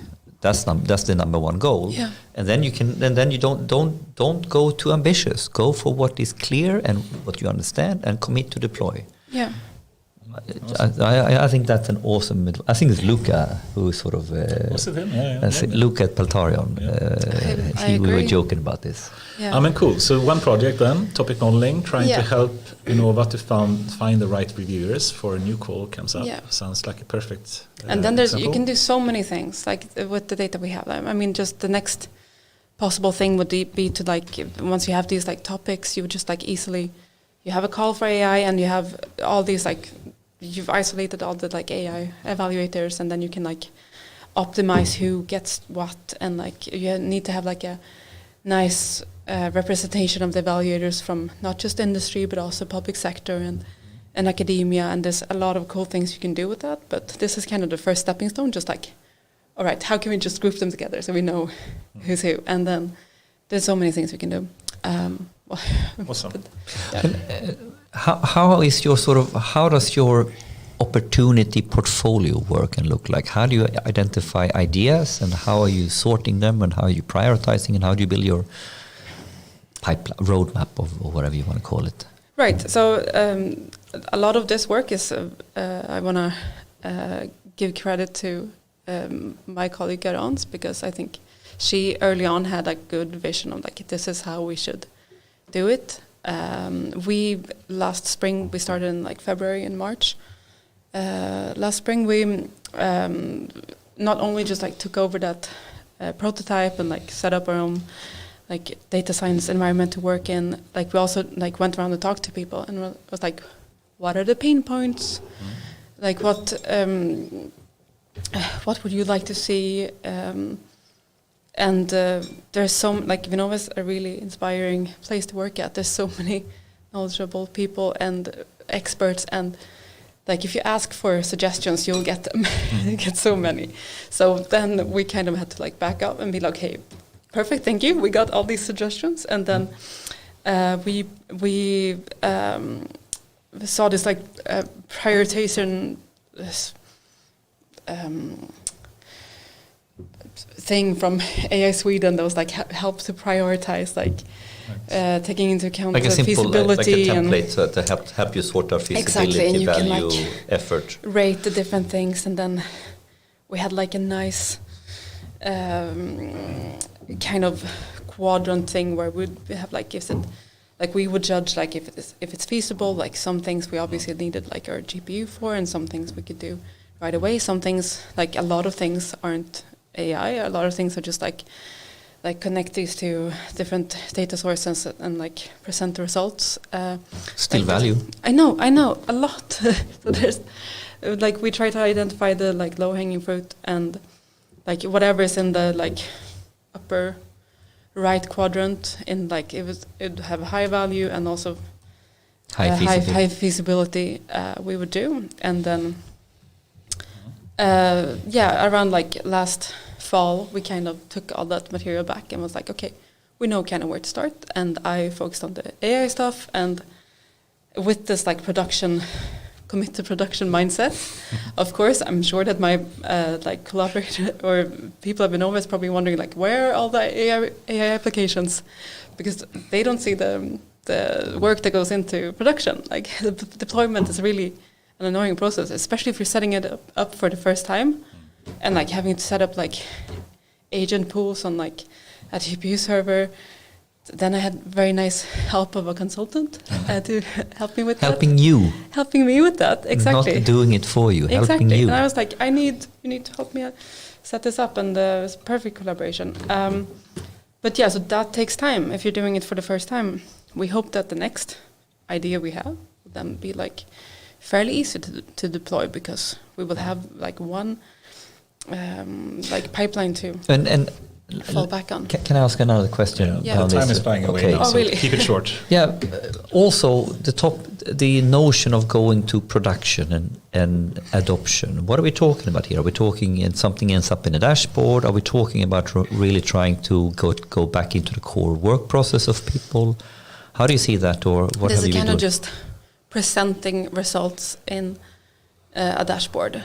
So like taking like all the information you need from the data warehouse, do the topic modeling, have the results, and then like dump the results back into the data warehouse and visualize it in. We use ClickSense. So this like one app where people go to when they find evaluators, and then this augmented data, which is the topic modeling, that the various topics is there as a filtering option. So that's how. Nice. But making sure that like, I mean, I'm gonna go on maternity leave, so I'm not gonna be able to like, a new evaluator is added to the mix. Like, where do they end up? So, that's why it's in production, so I don't have to think about that. I mean, also, you use ClickSense, I guess, both as a dashboard and an interaction tool or a web interface you can have, but also as a database in that case, or do you have an additional data stores that you can use for this, or do you store it directly in ClickSense? No, I mean, I'm not an expert on this, but I thought that ClickSense, it brings it out from the data warehouse. It depends on what it can, of course, but it can also store stuff by itself. Query files. I guess you have another data warehouse now. Yeah. Can you share anything about that if people were interested in knowing what type of?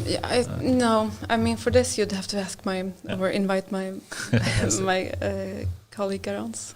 I mean, awesome, and it is so fun to hear about all the different applications you can use data and AI for in Vinnova. You mentioned in the beginning, being able to categorize calls or applications. Sorry, now you use topic modeling as well for understanding who to bring on as a reviewer. What are there any other plans and any other applications already, or some plans? What are the next steps? What are the things you potentially are considering in the future that you could use AI for potentially? Well, another thing, we have many ideas. One pain point for any government agency is utlämningsärenden. So that's when, as a government agency, according to the Press Act, tryckfrihetslagen, no, that's not the one.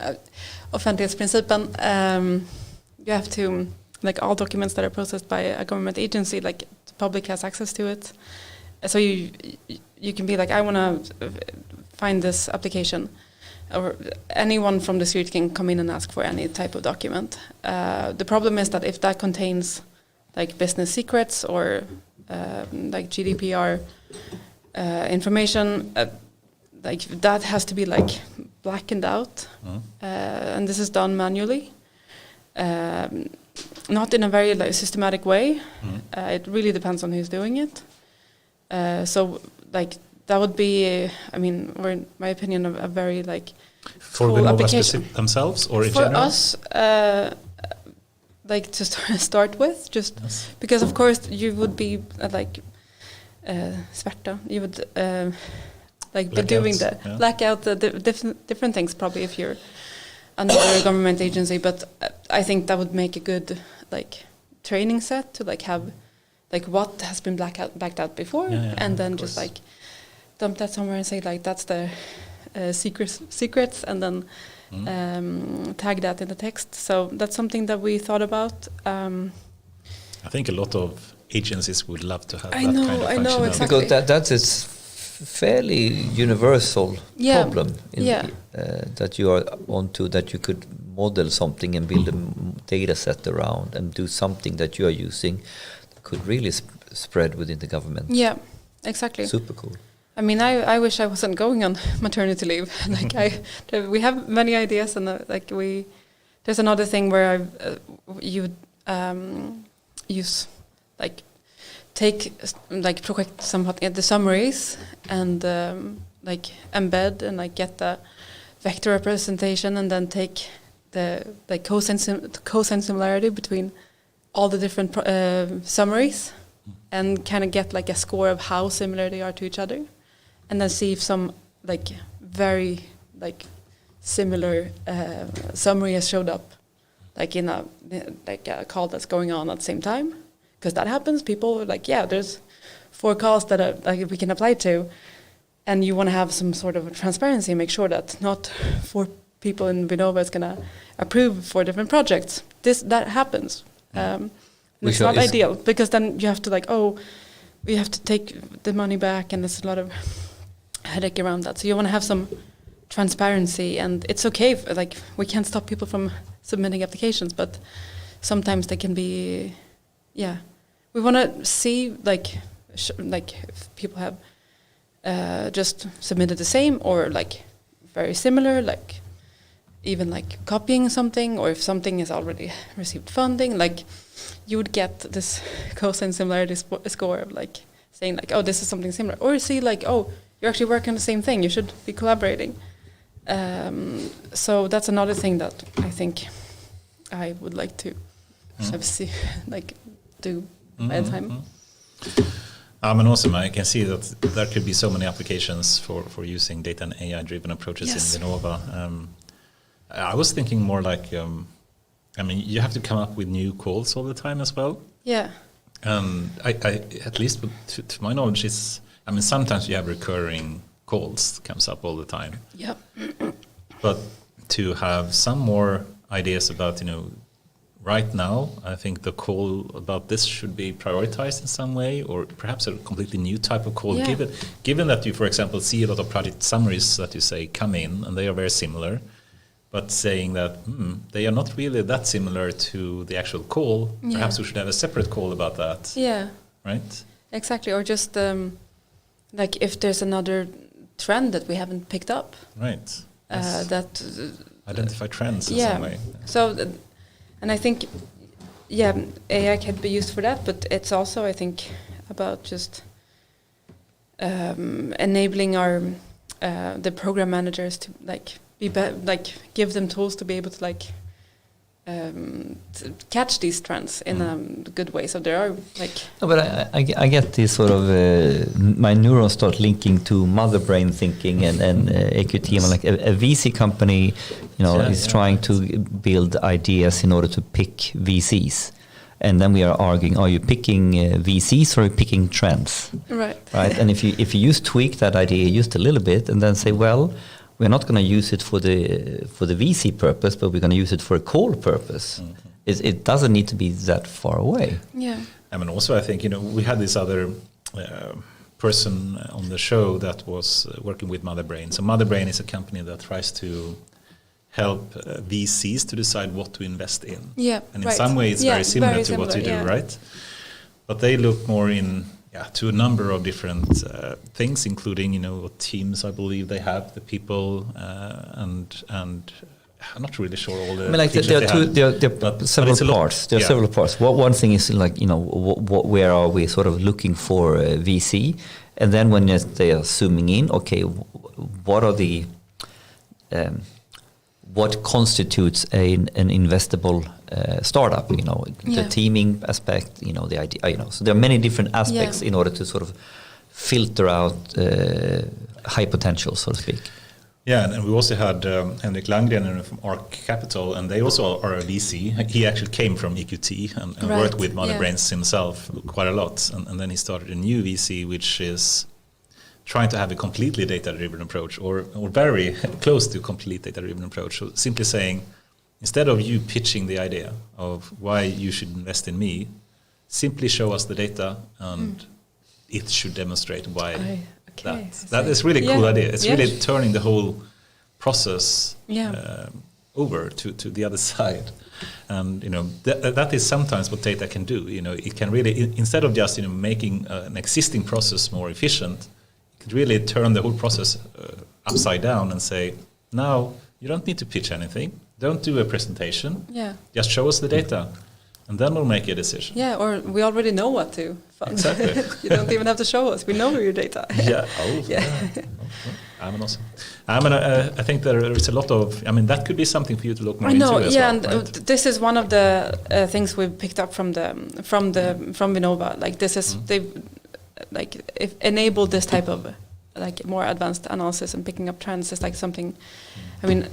I personally don't think it's 100% AI. I think it's more about just connecting various data sources. So more statistics, perhaps. Yeah, exactly. And Guons is focusing on that. I focus on the AI stuff. Yeah. But that's something that's really relevant. Yeah, of course. But also here, we should use AI when it's applicable. But a great idea. This is data driven, right? So we understand data in deeper ways, and then the right. What do you call it? Occam's razor, right? You choose the simplest tool for the job. The simplest tool for the job, sort of thing.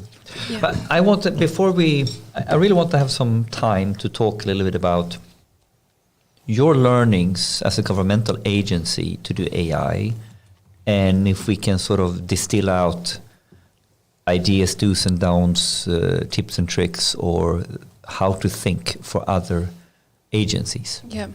Could we, I'm not. Maybe Sounds we great. should. Yeah. Could we go there now? Yeah. Yeah. Please. Yeah, we were pretty lost when we started. What we did was we took advantage of many networks through AI Sweden, and there's many networks out there for government agencies of various sizes to like collaborate, and we kind of signed up for all of them and sat in the meetings, but mainly used it to just like get someone. If we saw someone who's like having a similar journey, already traveled, we would like email them and be like, hey, can we pick your brain for an hour and talk to them? Perfect. And we had really good conversation with I think he's a product owner at Skatteverket, Andreas Voxberg, and he was the one who was like, he said this was like our first month or something, he's like, we always thought about production first, and I was like, okay, production first, perfect. And then we took that advice, and we've been trying to.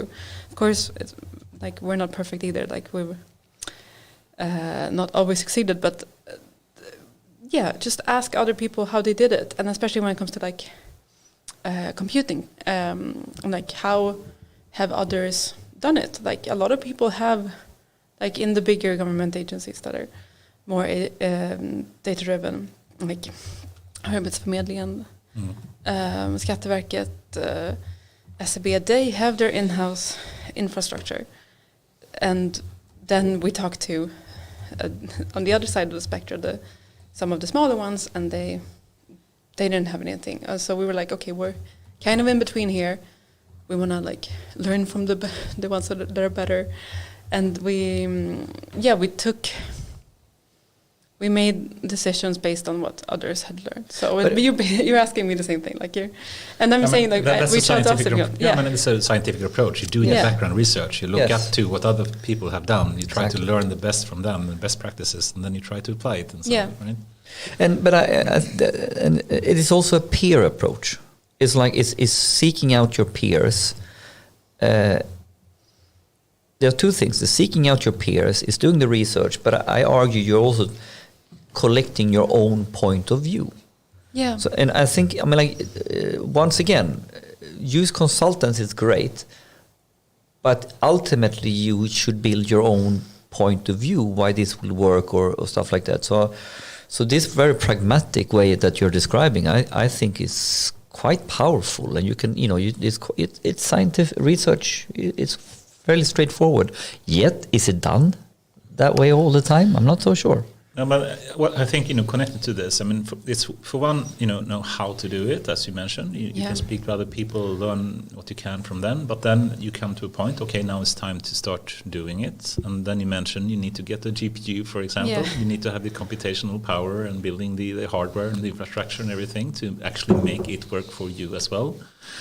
And I think, as we said in the beginning, this is a journey that I think every agency or other company is also trying to do, but not really sharing how to do it in a good way. So everyone is doing the same work over and over again. And we're building a lot of cow paths instead of one highway for this. Do you have any thoughts about that? How to? No, I agree, and I think I just also want to say that like I understand that. Like coming from Vinnova, we also have, it's easier kind of for us to also be like, ask anyone for a meeting. Rather, this advice maybe doesn't apply if you're a small company trying to do the same thing. Like Vinnova is very respected, so and everyone's like, oh, we need to like make sure we don't, we have a good relationship. So it was easy for us to also like, first of all, be placed inside of all these networks from the start. So we didn't even have to like look them up. We were already there, and then. But I think one advice on that is that AI Sweden is trying to do the same. And they're trying to share that. I'm not sure if they still, at least when I was there, that they call it a use case factory or something that you can collect experiences from all the partners they have and then share that. So then you can find a place, even if you're a small startup. That's a very good point. And how did you go about sort of the research part, and you start and then going from thinking to doing? Did you have to go and get some funding, or did you have to present a business case, or did you make a plan, or how did it work more in practice when you needed to right now investment starts here, work starts? Right, and that's also maybe a good thing about being at a government agency, we don't. We had. We kind of already had the commitment from above, from like our Director General, like Generaldirektör Darja. This was a very high priority, so we kind of have. General Director was very yes. Yeah. So we didn't have to like go convince anyone. But then you need to present what are we planning to do and how we're planning to do it and how much will that cost still. Yeah, exactly. So that's we started off with this again was mainly Gerance's work, where she like made just evaluation of where we are right now, and then see like where do we want to be, and then like the path to get there, and awesome. Present this. And this was done in I learned a lot from her.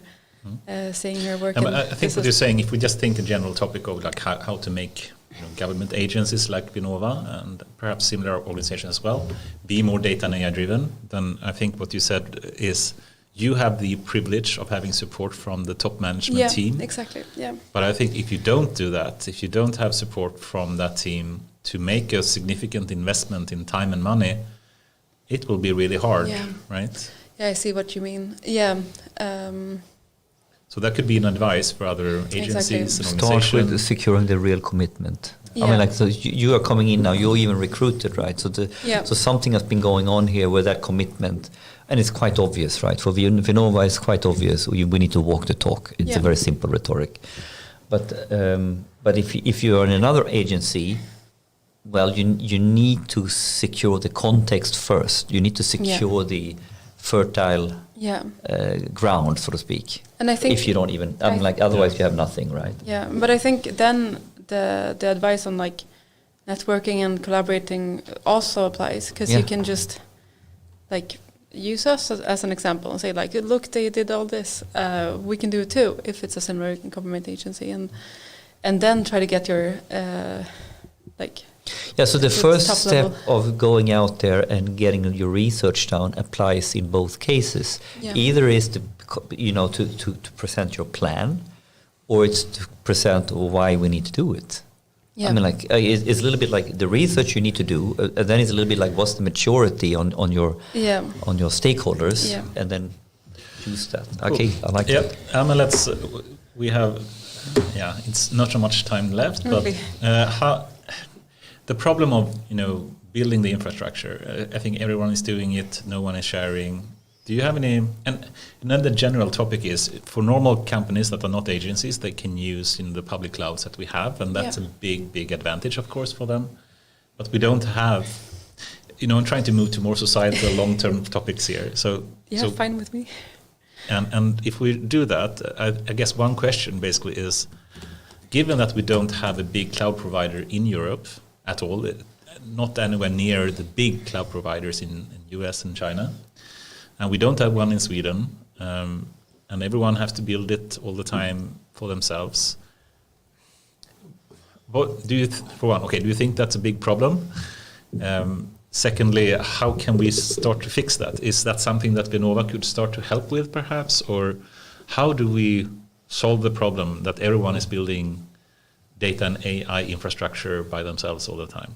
Yeah, no, I agree. It's that's a problem. It just and I think Vinnova definitely could have a part to play in this. I'm not sure if me personally, I'm not sure if like a European cloud solution would be maybe the best. I think there are resources out there, like I mentioned before, the like HPC, like Vega. But it's still EU funded HPC, clusters, and mainly in most of them, I would. Yeah. Or which one? Or do you think about something else? Or? No, there are other examples too, right? But I mean, I think there is a reason. Like you can't say there aren't any resources. There are. Yeah, but not to the scale anywhere near to the big cloud providers. Of course, yes. and of course it's another business model of like just like pay per minute or usage. And no, I mean, but I also don't see it happening from the Vinnova perspective. I don't have a good answer for this, actually. I mean, Nor do I, by the way. I have no good answer for that. I don't think anyone really does. Yeah, and I'm not sure, like, I think that the EU should be working on this. I mean, there are these big initiatives in Europe, like Gaia X is one of them. Yeah. And they're trying to build up some kind of European infrastructure. I think it's very dangerous if there is more politician or EU Commission-led kind of initiatives. I was simply hoping that there will come a private company that is doing something similar to the big private, organizations that are building the cloud solutions in US and China were to happen in Europe or Sweden. Yeah. That would be an awesome thing, I believe. But how to fix that, I have no idea. No, me neither. We should probably leave it at that, but just to recognize it's a big problem, right? Yeah. That we have, and it's causing all the government agencies because they get stuck. I would say, they can build a small prototype on the laptop or perhaps an A100 GPU that they can buy potentially, but to really have a way to efficiently and in a flexible way try out, experiment, and really deploy applications.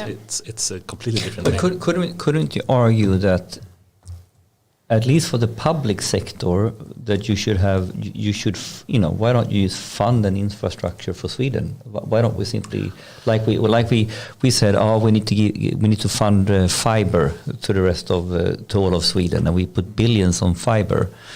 Well, you just go a little bit higher up in the stack than fiber with the same reasoning, and maybe for the public sector. Why couldn't that work?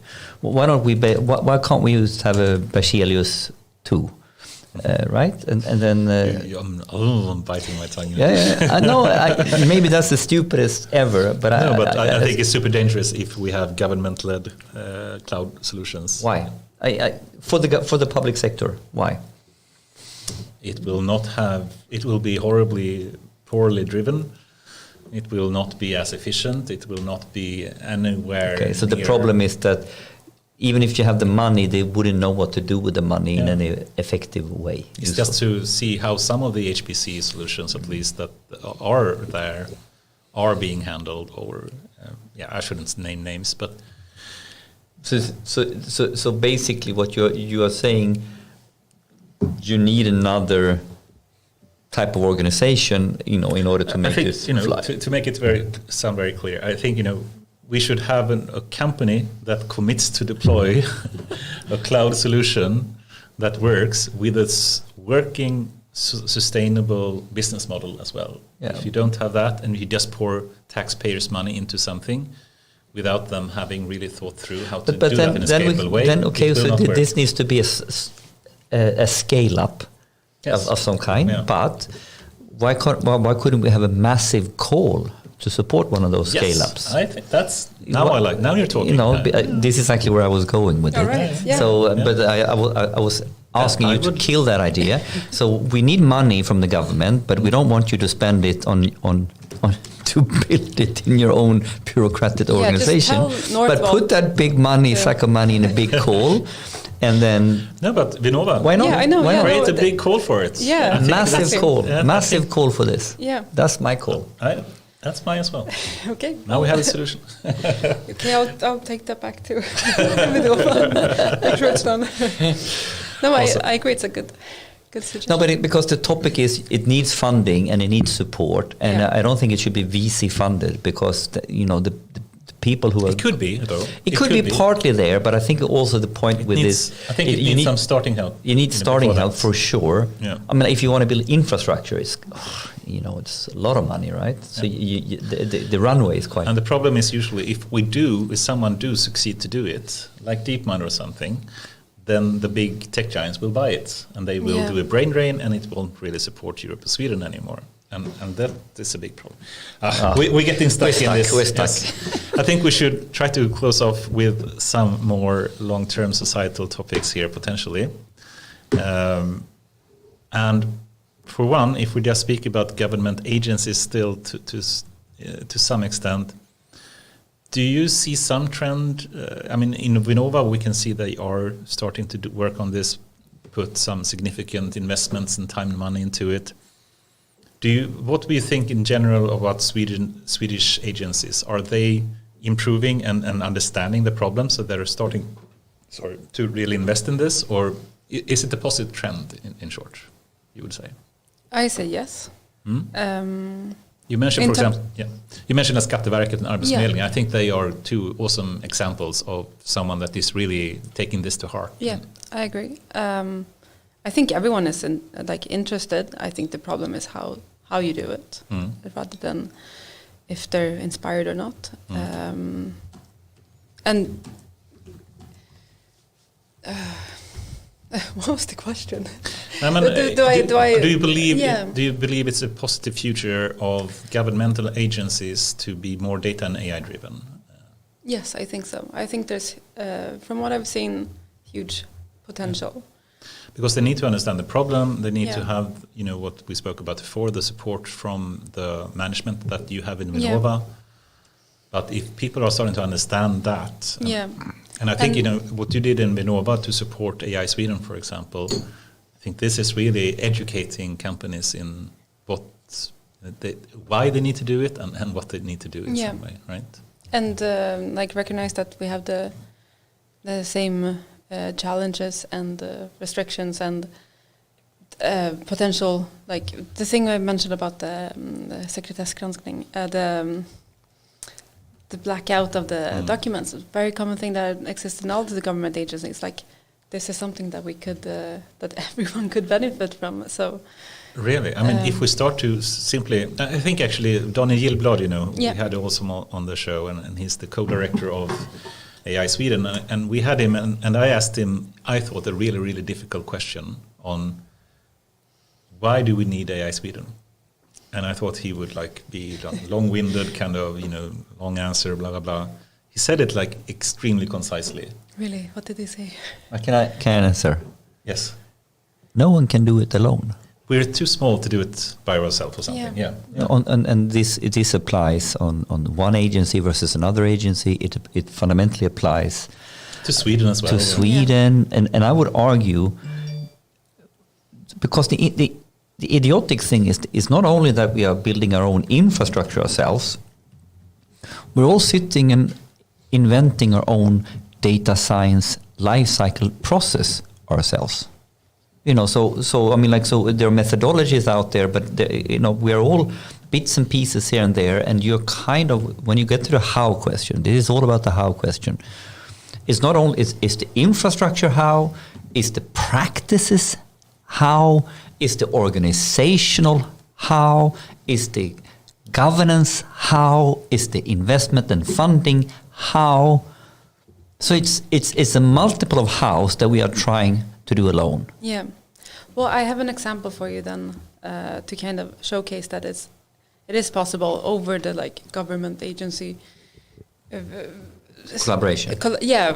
So for example, this the prototype I was talking about before, another government agency got interested and was like, oh, we want to do the same thing as Vinnova, and they kind of used the same set of people to further develop this prototype, and we got in contact. So this was the Agency of Growth Analysis, Tillväxtanalys. Tillväxtverket, right? Tillväxtanalys. So there's two different ones. So one is just for growth, and one is to analyze. So that is more. It's not a funding agency. It's actually analyzing what we as funding agencies are doing, and kind of preparing calls or comparing calls. So they further developed this other tool that had a topic modeling functionality, and we got into contact, and that was someone who is an analyst. He's not a data scientist, but he collaborated with the consultants and got this tool, and the money ran out, and he's like, okay, I have this tool, but I can't run it. And I was like, perfect, let me in. I'll help you set it up. If you then if we need to change something, I can help out with this, and then and you then give us we co-develop it, and now this is what we have named the tool Mimer. Mimer. Yeah, That was Henrik's idea on growth analysis. Mimer is an old system as well. Do you know? It's an old database system as well. Yeah, but this is also like a mythological creature. name. Something from like drinking from the source of knowledge. This, just like working with the fact that he had something I needed and I had something he needed, and we kind of just like combined. And now, at least, we'll see if I manage before the baby. But I want to just put this tool up on GitHub and like make sure that like if someone else can use it. But I think this is really interesting because the grassroots, ourselves, individuals, people, we can make this happen. Yeah. And we are making it happen. And grassroots, we ourselves who knows this, we actually understand the practice is quite not so strange. We're going to do something, we're going to put it on GitHub or GitLab, and we're going to use it together. But the stakeholders who are supposed to organize this or federate this, this is sort of this is this is peer-to-peer, self-sufficient, self-organized, right? Yeah. And not sure that will scale enough. So what I'm trying to say is that the ingredients, how to do it, what we should do, is already proven over and over again of all these individual with passion who's doing the collaboration, and they have solved how to do it. We use GitLab for blah blah blah. Why don't we start thinking about packaging this, and why don't that's the scaling we need? I mean, like maybe this is more important than much other things. Sorry, I'm getting passionate about this because I think it proves what you are doing is working, and I think it also proves what we as stakeholders should be working on in order to support collaboration at scale. I agree, because like this is the type of like collaboration that I know that our general lecturer has been like, this is what we want to have, and then like a couple of months down the line, like after we like started this collaboration, I was like, oh, Darja, by the way, we have this collaboration with tillväxtanalyst, and like, that's perfect. This is exactly how we want to be working. But it didn't come from just like, we need a collaboration and we'll like start and like reach out. It has to come from like the fact that like I needed something from him, and we knew that we could share resources. And but no, I agree. It's the point. It's in the end, it's only human capital that makes it possible right now. Yeah. So how can we take whatever is human capital to great? How can we sort of facilitate that? Yeah. How can we have structures that facilitates that this is easier to find? Exactly, because you can't also just like tell people to collaborate, because if they don't have an incentive to do it, you're just going to be forcing people to sit in meetings and then have no result coming out of it. So I don't know. I just showed that there's potential. There is potential. Yeah, I don't know. There is a future, and it could be positive if we have some ambassadors, evangelists, people that are passionate, I guess, about if we work together. We're too small to do it by ourselves, but if we find people to work with, then it could be a beautiful future, right? Awesome. With that, let's move into the final questions. And Leonora, I think I know the answer to this question, but what's next in your life? Privately, professionally? We'll deploy this thing. Deploy, I like that. But okay, deploy, but then you still mean professionally and not privately. Right, yeah. I was taking the joke approach. Yeah. Well, yeah, no, that's about it. I'm planning on going on vacation in 2 months from now, and then go. But you meant to deploy professionally as well with. No, I meant to deploy this. Mimer. No, the topic modeling of the reviewers, that thing, and then also just kind of, I think it'd be a nice thing to just wrap up this, because right now it's not public, and there's also like we can't just go say like here's Vinnova's code and put it on GitHub. We have to be a bit careful about what we, how we do it. But I think that would be a good thing in a sort of broader sense of handover.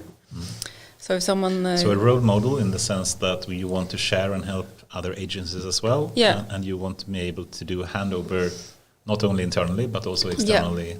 And if you could do that, publicly, I think that would be an awesome approach. We'll see. And I want to make sure I do it so I don't get emails asking this code doesn't work. So you just have to commit to deploy even when you are on maternity leave, right? So that's but then you also have some other things happening in 2 months as well. Exactly. You will have to commit to deploy as well. Exactly. And then I'll be working on different type of intelligence. It's natural intelligence instead of artificial intelligence, and training. The natural let's brain. talk about the difference between natural and artificial intelligence and how to train it. Exactly. It is. You're still working with intelligence. It's just natural instead of artificial. Right? Yeah. It's important stuff. Yeah. Perhaps you can get inspired for how to do it artificially as well later on. Or apply some of the things I know from work on that. I have a training data set for the kid. Data-driven maternity leave. I like that. Oh, that's a new We blog. have to hear how that would be great. There's all these different. You can blog on anything. What if someone would mix machine learning and maternity leave? What would that be all about? Yeah. That was just a stupid idea. I guess it's a lot of scary, questions of people not knowing how to do things. And if you can perhaps use data and AI somehow, I think it would be very appreciated. Maybe we can have a sorting algorithm. Topic modeling on food to topic modeling on baby stuff, on baby topics. Right. Leonora, anyone that you would recommend to have on this podcast, someone that you would like us to invite and you to listen to? Well, I thought a bit about this, and I've come into contact with a professor of applied mathematics. He doesn't know I'm saying this now, but in Uppsala University, David Sumter. He's a Englishman working in... What was his name? David Sumter. I didn't recognize it. He's Sumter. Sumter. He's been doing obviously research in applied mathematics, but also a lot of data science for football. Oh. And my partner is also Englishman, so there's a lot of football at home. So we have a book of his, and he's also the PhD advisor of my sister-in-law, so I know him from then. So I think he's doing some cool stuff, so that'd be fun. We had the person, doing data-driven soccer analysis. Okay. You need to watch it. We had one of the senior data scientists at Arsenal Football Club here. Yes. Yeah, but he was working on data. You need to listen to this. Yeah. What's his name? Contek? No, Mikhail Zhilkin. Mikhail. All right. Mikhail, yeah. No, and he's working on data science for the sports physio for the players. Oh. So he's actually not very, very cool. So the data around how we maximize the performance of the players in Arsenal. Very cool. Very cool. Yeah. Have something to that's do something on for your that's something for your husband. Yeah. He's an Arsenal fan or not? Not. Okay, then it's out. You need to bring it to other clubs then. Yeah, you can steal. If it's they can steal it. Leonora, it's been a true pleasure to have you here.